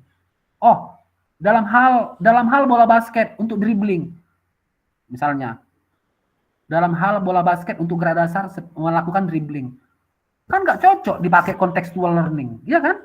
Mana cocok dia dipakai contextual learning? Kita mau dribbling, kita pakai contextual learning misalnya, kan nggak kurang cocok dia, ya kan? Lebih bagus pilih kak, pilih mana yang lebih mendekati ke dribbling tadi agar pembelajarannya tercapai gitu. Silakan kakak-kakak bisa nanti cari di berbagai sumber, apa ini definisinya, tujuannya, manfaatnya, bagaimana perlakuannya, bagaimana kita menggunakan ini di RPP kita. Jadi begitu kita ditanya kepala sekolah, ya kan, kayak observasi kemarin lah, kan sudah melakukan observasi ya kakak-kakak sekalian ya. Mau ngapain nanti observasi kita Pak Marpaung? Mau lakukan apa Bu? Bola basket, materi bola basket tentang shooting Bu. Dalam permainan bola basket. Oh, shooting. Iya. Terus apa nih Pak Martaung? Gaya mengajar apa Bapak buat? Metodenya bagaimana? Oh, saya menggunakan PJBL Bu, Project Based Learning. Ya, coba jelaskan sedikit lah Pak Martaung, bagaimana itu PJBL dalam shooting bola basket? Itu Bapak Ibu. Jadi kita harus tahu. Oke, Bapak Ibu, nanti silakan belajar mandiri untuk hal yang ini. Kuasai Bapak Ibu. Kita tunjukkan kita bahwasanya guru olahraga yang benar-benar berkualitas gitu, ya. Jangan kita mau dikangkangi sama guru mapel lain lah. Kita tunjukkan. Jadi nanti kalau kita kuasai aja ini, Bapak Ibu kuasai dengan yang 9 ini, Bapak Ibu bisa mentes loh guru lain. Nah, coba tanya-tanya guru IPA ataupun Ibu Sri mengajar apa ini untuk materi ini yang fotosintesis dalam IPA. Oh, berarti Ibu Sri memakai gaya mengajar dalam SCL, gaya mengajar apa sih? Nanti dia akan jawab itu Bapak Ibu. Kalau bingung dia berarti terus kasih senyuman. Tapi kalau dia terus dijawabnya itu, oh saya pakai discovery learning katanya. Dengan memakai discovery learning, anak-anak lebih paham loh, lebih mendekat dia dengan alam. Nah, misalnya seperti itu. Ya kan? Oke Bapak Ibu, kita lanjut. Silakan nanti belajar mandiri untuk hal ini. Kita nggak punya waktu untuk membahas ini semua ya. Yang tadi kita bahas cuma satu aja, yaitu role play and simulation ya. Silakan nanti lebih dalami lagi, kuasai Bapak Ibu. Pesan saya kuasailah ini. Ini sangat bermanfaat dan berkepanjangan. Umurnya ini berpanjang kali. Menguasai ini umurnya panjang kali. Nanti tahun depan kita jumpa lagi sama ini. Ya kan? Jumpa lagi. 3 bulan lagi ditanya guru, ditanya kepala sekolah. Di RHK kita sudah jumpa kan ini kan? Di RHK sudah jumpa kan ditanya masa observasi, ditanya kepala sekolah kan? Dikuasailah Bapak Ibu ya. Ini pesan saya, dikuasai Bapak Ibu. Biar kita nggak malu sebagai guru olahraga mengenai gaya mengajar atau metode mengajarnya. Ya, silakan berikan jempol lah kalau paham ya. Baik, kita lanjut.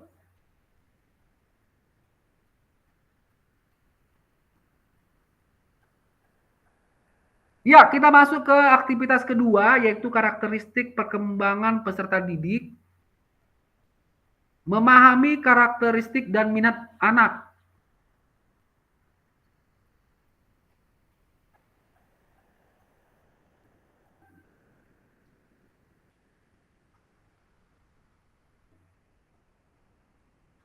Ada jasmani, sosial, emosional, mental, tingkat SD, tingkat PAUD, SD, menengah dan atas. Memahami karakteristik dan minat anak. Nah, ini tadi Kak Lasto ini di awal ini, ya kan, Kak Lasto? Ya, siap Kak, siap ya Kak.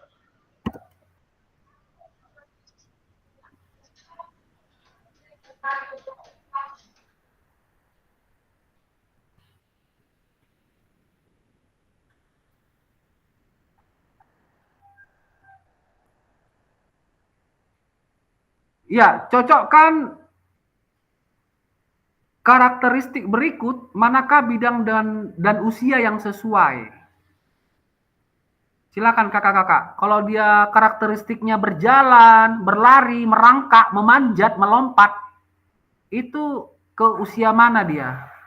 Bidangnya bidang apa? Kemudian usianya usia mana ini yang melakukan ini? Yang melakukan gerakan ini usia mana gitu? Kan nggak mungkin usia merangkak yang melakukan 12 sampai 18 tahun ya kan? Nah, silakan. Nomor 1 ini berjalan berlari. Nomor 1 Kak Purba lah membahas ini. Nomor 2 Kak Lasto, nomor 3 Kak Henry, nomor 4 Kak Mindo. Kak Purba, silakan Kak Purba. Buka open mic Kak. Kira-kira Kak nomor 1 Kak, itu dia berjalan, berlari, merangkak, memanjat, melompat, menendang, menari. Dia bidang mana dia masuk Kak? Kemudian di usia berapa dia masuk Kak? Silakan Kak.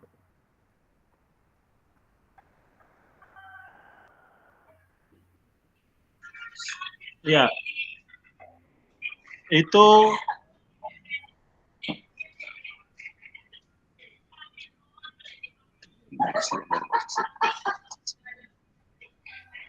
Cocokkan Kak, cocokkan karakteristiknya sesuai dengan pernyataan tadi Kak. Ini karakteristiknya kan ini kan Kak, berjalan, berlari, merangkak.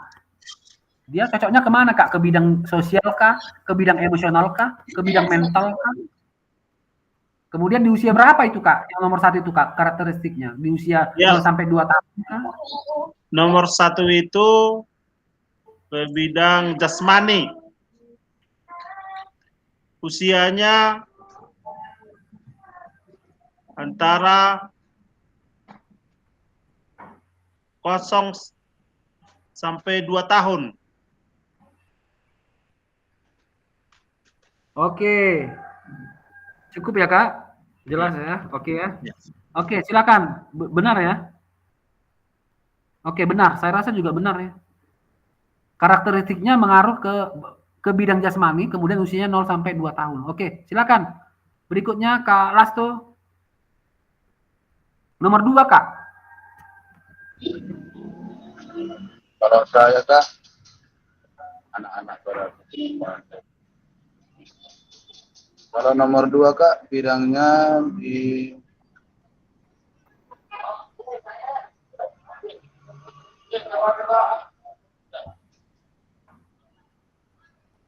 mental Kak, mental. Di usia 5 sampai 6 tahun. Saya Kak. Terima kasih Kak. Oke. Terima kasih kepada Kak Lasto. Selanjutnya, silakan Kak Mindo, nomor 3 Kak.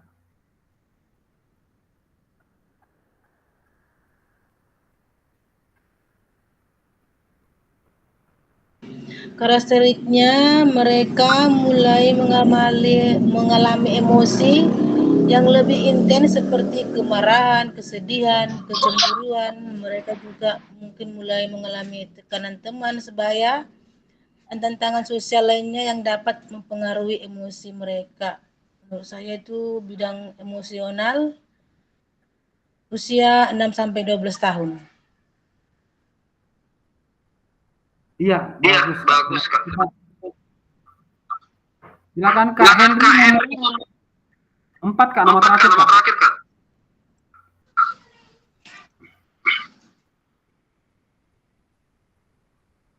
Kak Henry. Oke, mungkin lagi ada apa ya, sinyal ataupun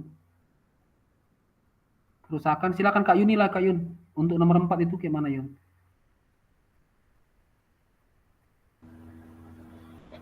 Karakteristiknya, anak-anak mulai belajar untuk memahami dan mengelola emosi mereka, serta untuk bernegosiasi dan menyelesaikan konflik. Kalau menurut saya ini di bidang mental, usia 12 sampai 18 tahun. Oke, kita buka jawabannya ya.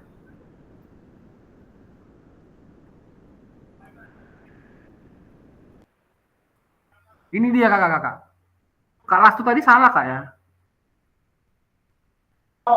Siap Kak, siap, siap.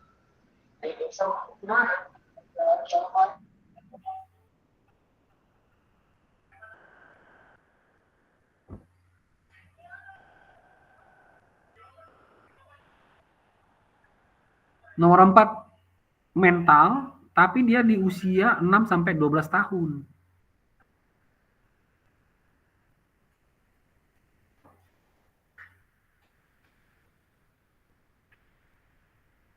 Oke kakak-kakak, kita lanjut ya kakak-kakak. Waktu kita sudah mepet, sudah habis sebenarnya, tapi kita lanjut karena materi kita belum selesai. Kita lanjut slide-nya.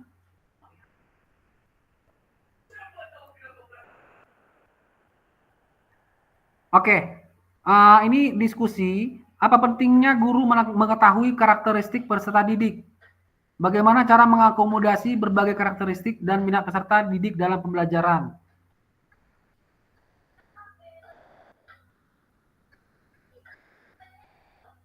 Ini dia kakak-kakak.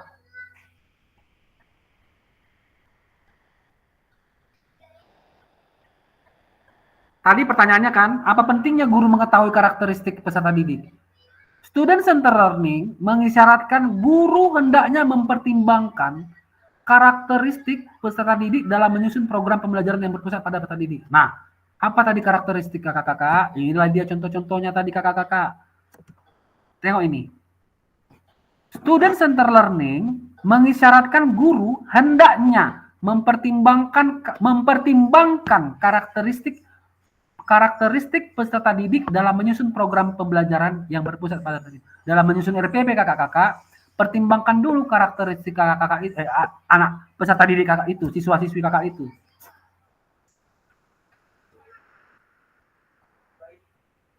Nah, ini dia kakak-kakak. Ini dia karakteristiknya, contoh-contoh karakteristiknya tadi. Pertimbangkan dulu. Nah, sebelum menyusun RPP tadi gitu. Sewaktu menyusun RPP tadi nih. Berjalan, berlari, merangkak, memanjat, melompat. Nah, jangan kakak-kakak nyusun RPP untuk anak SMP, kakak buat karakteristiknya seperti ini. Nggak nyambung nanti dia, Kak. Beda usia, beda penempatan usianya gitu. Bisa ya kakak-kakak paham ya? Kalau anak SMP kan di usia 16 sampai 12 tahun ya. Nah, atau anak SD nih 6 sampai 12 tahun, kemudian 12 sampai 18 tahun.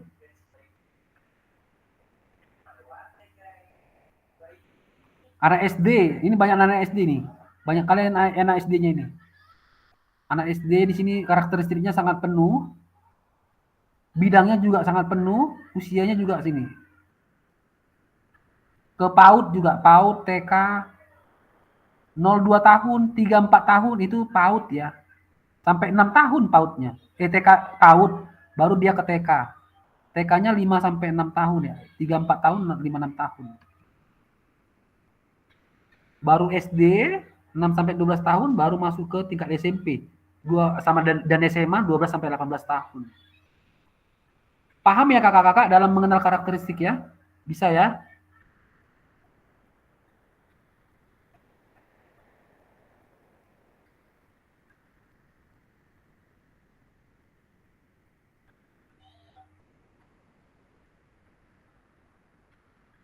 Oke, kemudian yang kedua, bagaimana cara mengakomodasi berbagai karakteristik dan minat peserta didik dalam pembelajaran?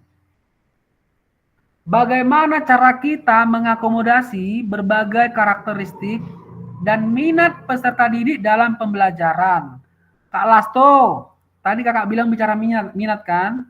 Nah, ini dia kak, ke nomor 2 kak. Bagaimana cara mengakomodasinya? Berbagai karakteristik dan minat peserta didik dalam pembelajaran. Jawabannya kak, salah satunya dengan pembelajaran berdiferensiasi. Salah satunya dengan pembelajaran berdiferensiasi. Apa itu pembelajaran berdiferensiasi? Yang lagi booming di pendidikan di Indonesia pada kurikulum Merdeka. Iya kan? Pasti itu pertanyaannya kan? Kita lanjut ya kakak-kakak. Kita masuk ke pembelajaran 3. Ini pembelajaran terakhir di pertemuan jimit kita kali ini. Pembelajaran diferensiasi dalam PJOK. Ini dia.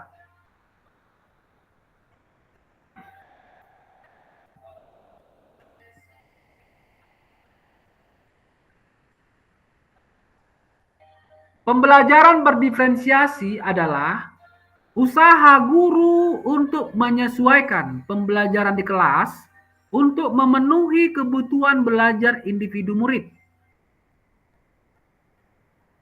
Jadi kalau ditanya abang kakak sekalian, yang lagi booming sekarang ini, yang lagi tren sekarang ini, yang lagi banyak diperbincangkan, pembelajaran berdiferensiasi, ini dia kakak-kakak pengertiannya. Terus, kita lanjut.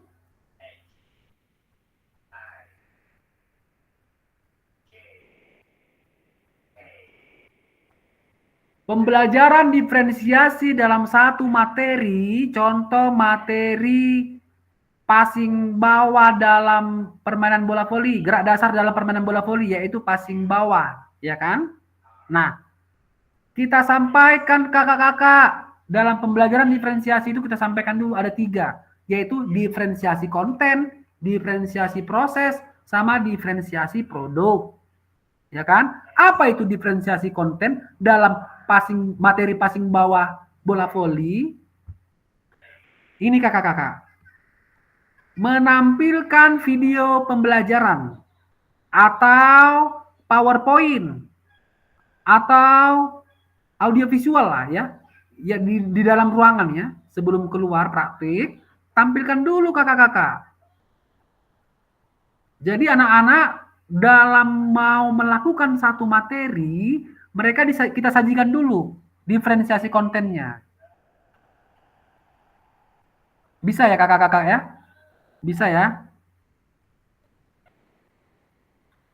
Perbagian atau menyeluruh, ini pula lagi. Silakan kakak-kakak mau perbagian atau menyeluruh. Kalau perbagian, dia melakukan passing bawah saja. Kalau menyeluruh dalam bola voli, yaitu passing bawah, passing atas, servis bawah, smash, blok, itu menyeluruh kak. Jadi kakak pilih mana? Dia perbagian atau menyeluruh, sesuaikan dengan RPP-mu kak. Ya, sesuaikan dengan RPP-mu ya. Kalau kontennya penyajian kontennya juga demikian. Ya, mau perbagian kak kakak sajikan kontennya atau menyeluruh? Nah, ini juga kakak perlu tahu. Oke, sajikanlah kak. Bisa juga kakak kasih link kak, kasih link. Sebelum pembelajaran bola voli materi passing bawah, kakak-kakak bisa sajikan link atau sematkan link pada mereka melalui WA grup kelas. Anak-anak, sebelum besok kita akan PJOK, pembelajaran PJOK di kelas pada les 5-6. Sebelum kita pembelajaran besok, silakan tonton dulu video pembelajaran yang Ibu berikan pada link WA grup ini. Nah, jadi besok ketemu mereka di kelas, mereka sudah connect ya, mereka sudah kasih stimulus rangsangan, mereka sudah mau ngerti nih, mau belajar kali nih tentang bola voli passing bawah tadi ini. Karena sudah kita kasih materi dulu berikutnya sebelumnya ya kan? Sudah kita kasih link untuk materi yang akan mau dipelajari. Itulah kakak-kakak pembelajaran berdiferensiasi untuk diferensiasi konten di awal biasanya itu. Ya kan? Di awal. Biasa kan kita di awal pembukaan pengajaran kan berdoa, mengabsen, mengingat materi sebelumnya. Ya kan? Kemudian mulai dari menyapa siswa ya, menyapa siswa, berdoa, ya. Kemudian mengingat materi sebelumnya, kemudian ice breaking atau segala macam. Nah, kemudian masuklah kita ke isi. Nah, isi tadi kita mulai berangkat dari diferensiasi konten, ya kan? Menampilkan video pembelajaran di dalam ruangan ataupun PowerPoint, ya kan, ataupun audiovisual yang lain ya, yang bisa merangsang stimulus atau diferensiasi konten ini masuk ke mereka. Nah, setelah itu lanjut lagi ke diferensiasi proses. Inilah dia, masuklah kita ke praktek di lapangan.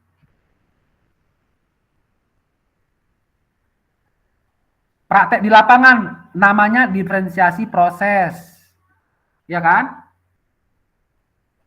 Kakak-kakak dalam praktik di lapangan diferensiasi proses dengan jumlah siswa 30 orang satu kelas, jumlah bolanya 1. Nah, jumlah bolanya 1. Kenapa jumlah bolanya 1? Ya mungkin aset finansial yang dimiliki sekolah terbatas. Pos-posnya merujuk dulu, lebih mementingkan buku perpustakaan, buku anak-anak, buku paket harus dibeli dahulu. Peralatan olahraganya ya belakangan dulu lah, ya. Masih ada lagi yang lebih penting mau dibeli. Nah, mungkin alasan beberapa kepala sekolah seperti itu ya, pihak kepala sekolah ya. Nah, satu kelas jumlah siswanya 30 orang, bolanya cuma 1. Kakak-kakak jangan mengeluh. Ya, kurikulum merdeka nggak ada lagi guru-guru mengeluh seperti dulu. Bola 1, entah kemana dibuat dana bos itu. Habis dibuat kepala-kepala sekolah ini. Nggak kayak gitu kakak-kakak. Nggak kayak gitu lagi pemikiran kita, mindset kita. Kita tunjukkan sama orang lain, sama guru-guru lain, sama kepala sekolah. Dengan 1 bola, kita bisa mengajar dengan efektif. Dengan 1 bola, kita bisa mengajar memakai kurikulum merdeka. Nah, tunjukkan kita berkualitas. Jangan mau mengeluh. Bapak Ibu semakin mengeluh dengan fasilitas yang ada, diketawai Bapak Ibu, diketawai. Senang mereka itu. Percayalah Bapak Ibu, senang. Diketawai kita. Direndahkan kita Bapak Ibu. Bola satu ini. Ya, kawan bicara kita mendukung sesaat. Berbalik bareng dia dibilang kita bodoh. Percaya Bapak Ibu. Jangan mau Bapak Ibu. Kita tunjukkan sama mereka dengan 1 bola kita mampu mengajar kurikulum merdeka. Dengan pembelajaran berdiferensiasi. Itu baru mantap. Nah, Bapak Ibu, kalau bola Bapak Ibu 1, jumlah siswa 30 orang melakukan passing bawah, Bapak Ibu bisa melakukan pemetaan bagi pos. Bagi anak-anaknya. 30 bagi 6, 5 kelompok. Kelompok pertama melakukan passing bawah dengan 1 langkah ke kiri. Kelompok 2 melakukan passing bawah dengan 1 langkah ke kanan. Kelompok 3 melakukan passing bawah dengan maju 2 langkah ke depan. Kelompok 4 melakukan passing bawah dengan mundur 2 langkah ke belakang. Kelompok 5 melakukan passing bawah tetap pada stay posisinya. Bervariasi buat Bapak Ibu lakukan. Itu dia Bapak Ibu, gerak tanpa bola. Bisa? Bisa. Kenapa nggak bisa? Yang penting kan esensinya dapat. Apa esensinya? Anak-anak bisa melakukan passing bawah loh. Itu aja kok esensinya. Ya. Bukan gara-gara bola ada 10 anak-anak jadi cepat mahir. Bisa cepat mahir. Tapi bagaimana mau kita buat fasilitas di sekolah kita yang tidak memadai? Ya kan? Kalau memadai syukur kali pun. Nah, masalahnya nggak memadai. Jangan jadi lemas Bapak Ibu, jangan jadi mengeluh. Jangan jadi merdandi, merajuk. Jangan Bapak Ibu, pantang. Gak boleh. Nanti itu sama saja menunjukkan kelemahan kita. Kita ceritakan sama orang-orang, bola di sekolah kami cuma 1. Kayak mana mau ngajar efektif? Oh, enggak lagi Bapak Ibu. Paradigma PKD PJOK baru ini mengajarkan Bapak Ibu untuk pembelajaran berdiferensiasi pada kurikulum merdeka. Sanggup kita? Sanggup, mampu. Kenapa enggak?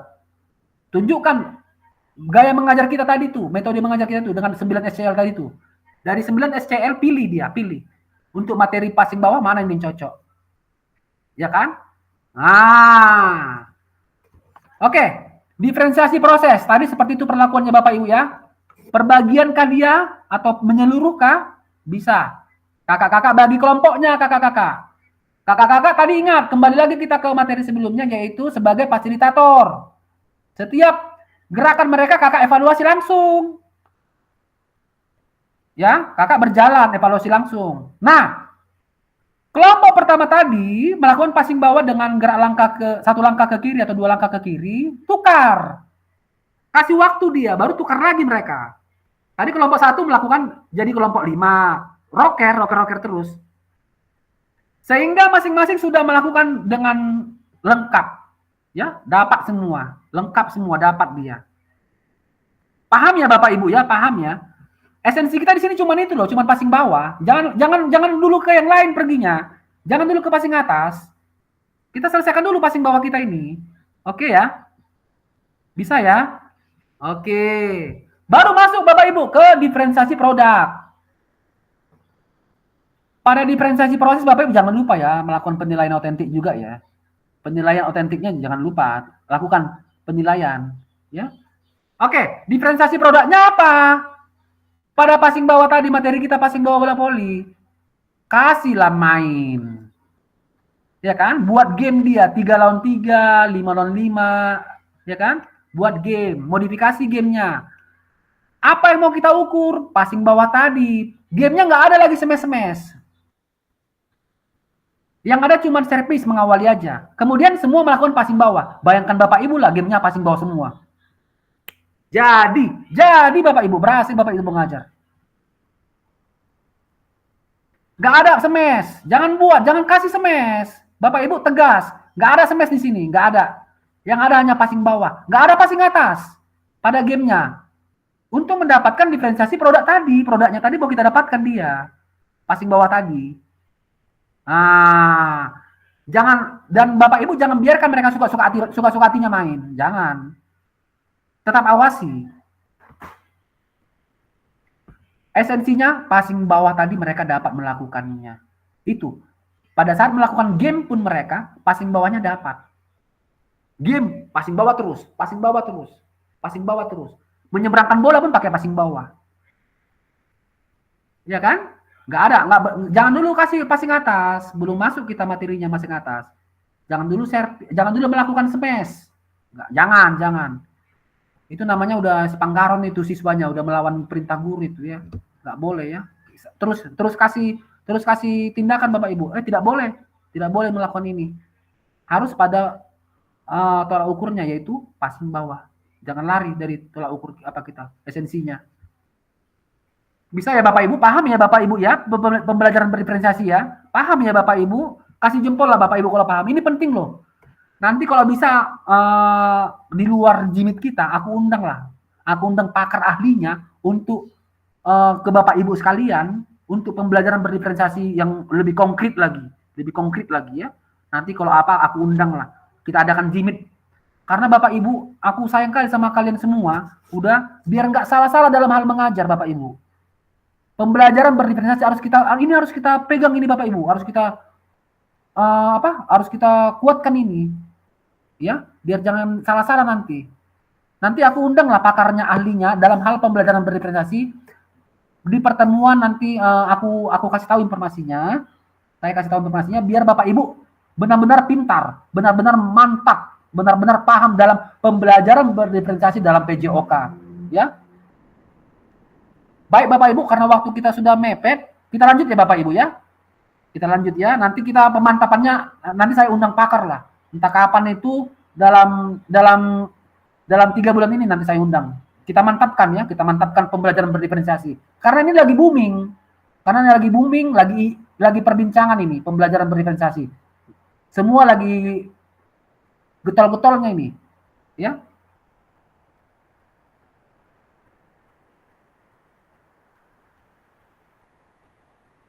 Nah, ini dia Bapak Ibu, dalam slide selanjutnya ini berhubungan dengan LMS juga. Yang pertama, adakah kendala Bapak Ibu alami dalam melakukan strategi pembelajaran dalam PJOK?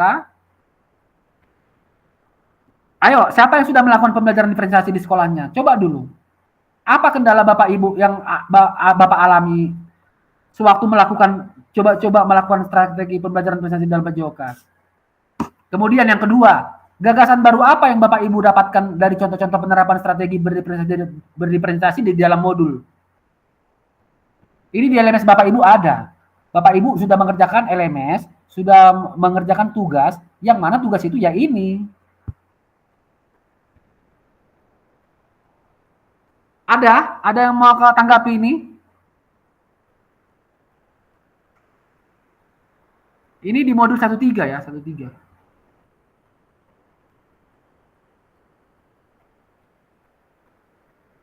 Baik Bapak Ibu, kalau nggak ada yang mau menanggapi penyampaian untuk pembelajaran diferensiasi itu sedikit banyaknya seperti tadi yang saya sampaikan ya. Untuk pertanyaan yang ini kita lewatkan.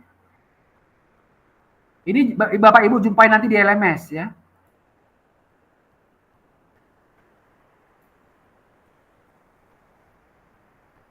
Nah ini dia Bapak Ibu. Setelah sesi ini, unggah hasil refleksi modul 13 di LMS. setelah sesi ini, unggah hasil refleksi modul 1.3 di LMS. Maksudnya Bapak Ibu, pada LMS Bapak Ibu di modul 1.3 banyak di situ tugas-tugas yang mau dikerjakan. Nah, silakan konekkan dia, kerjakan, kemudian lakukan pengunggahan ya. Kalau dia berbentuk file silakan ketik dulu dia, ketik di Word, kemudian convert ke PDF. Atau enggak buat jangan ketik lah Word, buat di Canva lah, PowerPoint gitu kan. Buat jadi semacam Canva dia, keren lah sedikit ya untuk mengerjakan tugasnya. Kalau enggak ya kalau separah-parahnya di Word lah gitu maksud saya. Ya, kalau mau lebih kreatif buat di Canva atau buat di PowerPoint. Nanti dia convert ke PDF. Nanti Bapak Ibu lihat sendiri di LMS, pasti ada itu nanti temuannya ya, untuk modul 1.3. Kita lanjut. Nah, ini dia, sudah pada akhir sesi. Yang pertama memahami konsep pembelajaran PJOK, Bapak Ibu selama pembelajaran dari tadi kita, harapannya ini Bapak Ibu dapat memahami konsep pembelajaran PJOK yang berpusat pada peserta didik. Yang kedua, memahami minat peserta didik sesuai karakteristik, bidang jasmani, sosial, emosional, dan mental sesuai usianya. Yang ketiga, menganalisis studi kasus kegiatan pembelajaran PJOK berdiferensiasi. Ya, ini dia harapan pembelajaran materi kita kali ini. Bapak Ibu bisa yang 3 ini.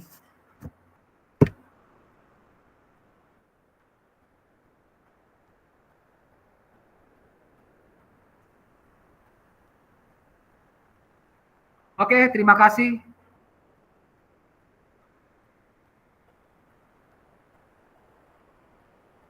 Baik Bapak Ibu, sebelum kita tutup dengan doa penutup dan foto bersama, ada yang mau disampaikan silakan. Open mic, silakan Bapak Ibu. Kak, aku mengajar di sekolah Kak, tahu Kakak? Gak pernah, contoh ya, ini dari peserta ya, gak pernah aku lakukan pembelajaran berdiferensiasi Kak, suka-suka aku aja ya Kak. Aku tengok materi di buku paket misalnya sepak bola, ya aku ajari lah bagaimana menendang bola, bagaimana passing bola, bagaimana shooting bola. Cuman itu aja ya Kak. Namun kalau setelah aku dengar PKG PJOK ini Kak, setelah Kakak tadi presentasi tentang pembelajaran berdiferensiasi, waduh, rupanya harus dibuat konten ya Kak. Nah, kemudian untuk menghasilkan produk, kita harus buatkan dulu mini game-nya ya. Iya. Nah, kemudian nggak bisa ngasal rupanya. Kalau kita fokus pada materi menendang bola dengan kaki bagian dalam, ya harus dengan itu permainannya. Nggak boleh dengan kaki bagian punggung, nggak boleh dengan kaki bagian luar. Rupanya seperti itu ya Kak. Silakan kakak-kakak, kasih tanggapan lah. Yuk, kasih yang udah pernah kakak ajari. Gak apa-apa, nggak ada salah benar sini Kak. Nggak ada salah di sini Kak. Yang ada semua di sini benar. Yang salah kita benarkan ya. Jadi makanya semua yang benar semua di sini. Ayo, sebelum kita tutup, pembelajaran berdiferensiasi. Kita nggak dapat lagi materi ini. Paling nanti aku tambahin lah di luar Jimit, kita mantapkan lagi diferensiasinya. Pembelajaran diferensiasinya dengan mengundang pakar, nanti saya undang ya. Di luar Jimit ya, biar lebih mantap kita. Guru-guru PJOK ini. Silakan kakak-kakak. Sebelum kita tutup, ada lagi mau kasih tanggapan, silakan. Kak Purba, silakan Kak Purba. Kak Henry, Kak Hamdi, ayo Kak Hamdi, Kak Aidil juga. Ini nggak pernah nampak wajahnya, kakak-kakak sekalian ini. Silakan kakak-kakak, yuk, silakan lah, yuk aktif di Jimit kita, yuk. Ada lagi mau disampaikan? Kalau nggak ada, biar kita tutup. Cukup ya, kasih jempol lah, kasih jempol ya. Kalau cukup, kasih jempol, biar kita tutup. Kita bertemu di hari Jumat. Kita pertemuan tatap maya kelima hari Jumat. 1 JP 45 menit. 1 JP 45 menit. Sebentar, kita merefleksikan refleksi modul 11, modul 12, modul 13. Nah, setelah itu kemana kita masuk Kak? Ke modul 21. Ya, silakan berselancar di LMS Kak. Jadi apa yang saya bilang langsung kakak ngerti gitu, karena kakak sudah belajar di LMS. Kalau kakak nggak berselancar di LMS, kakak nggak akan ngerti apa yang ku bilang. Modul 11, modul 12, modul 13, ya nggak ngerti lah. nggak pernah berselancar di LMS, nggak pernah dikerjainya tugas, misalnya ya Kak ya, izin Kak ya. Baik kakak-kakak, pertemuan selanjutnya di Tatap Maya ke-5 kita di hari Jumat, kita mainkan di jam 1 ya, jam 1 siang ya. Hari Jumat jam 1 siang biar cepat kita selesai ya, nggak apa-apa ya. Jam 1 siang sudah pulang sekolah semua kan? Sudah jam-jam pulang sekolah, enak kita langsung Zoom, langsung pulang ke rumah, langsung makan siang ya kan? Selesai semua tugas. Oke, kemudian pesan saya jangan lupa berselancar di LMS, silakan kerjakan LMS-nya, ikuti petunjuk LMS-nya dalam hal pengerjaannya, ya. Kemudian dalam hal berpartisipasi, saling mengkomen. Kan ada itu, isi kolom, kakak isi kolomnya, kasih kakak jawab pertanyaan di kolom tersebut, ada komen muncul, silakan mengkomen Kak, jangan dibiarkan. Komen jawaban teman-temannya. Menurut saya sudah baik dan sudah bagus. Harapannya pembelajaran seperti ini bisa tercapai ya. Terima kasih gitu. Di komen Kak. Karena itu menambah poin angka kritik Kakak. LMS kita tersistem Kak. Ya, tersistem. Semua kegiatan Kakak itu direkam Kak. Direkam. Ada time span-nya dia, time span. Ukuran waktunya nanti diakumulasikan. Nah, sebagai penentu kelulusan Kakak juga time span-nya. Oke kakak-kakak, bisa ya? Semangat ya kakak-kakak. Kalau nggak ngerti ataupun mau ditanyakan, silakan japri atau telepon saya. Saya siap mengangkat dan membantu. Kita semua di sini saling mensupport kakak-kakak. Nggak ada di sini saling menjatuhkan, nggak ada. Ya, PKG PJOK harus bisa ke depan, harus lebih mantap, harus mantap. Saya niat baik untuk semua kita semua, ya. Oke, kita tutup dengan doa. Silakan Kak Aidil lah, Kak Aidil. Silakan Kak Aidil tutup doa Kak kegiatan kita hari ini Kak.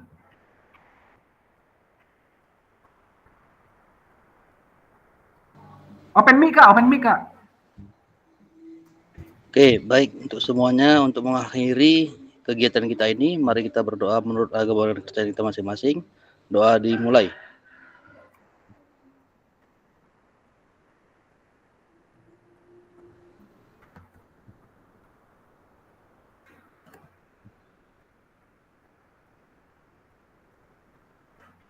Selesai. Baik, kita foto bersama. Bagaimana gayanya Kak Lasto? Foto bersama kita. Kepal ya? Kepal kemarin udah.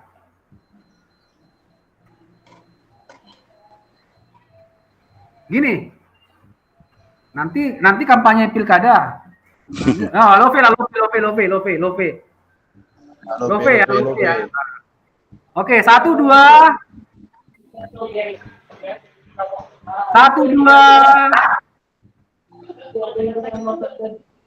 Oke, satu lagi. Ini, capek deh. 1 2.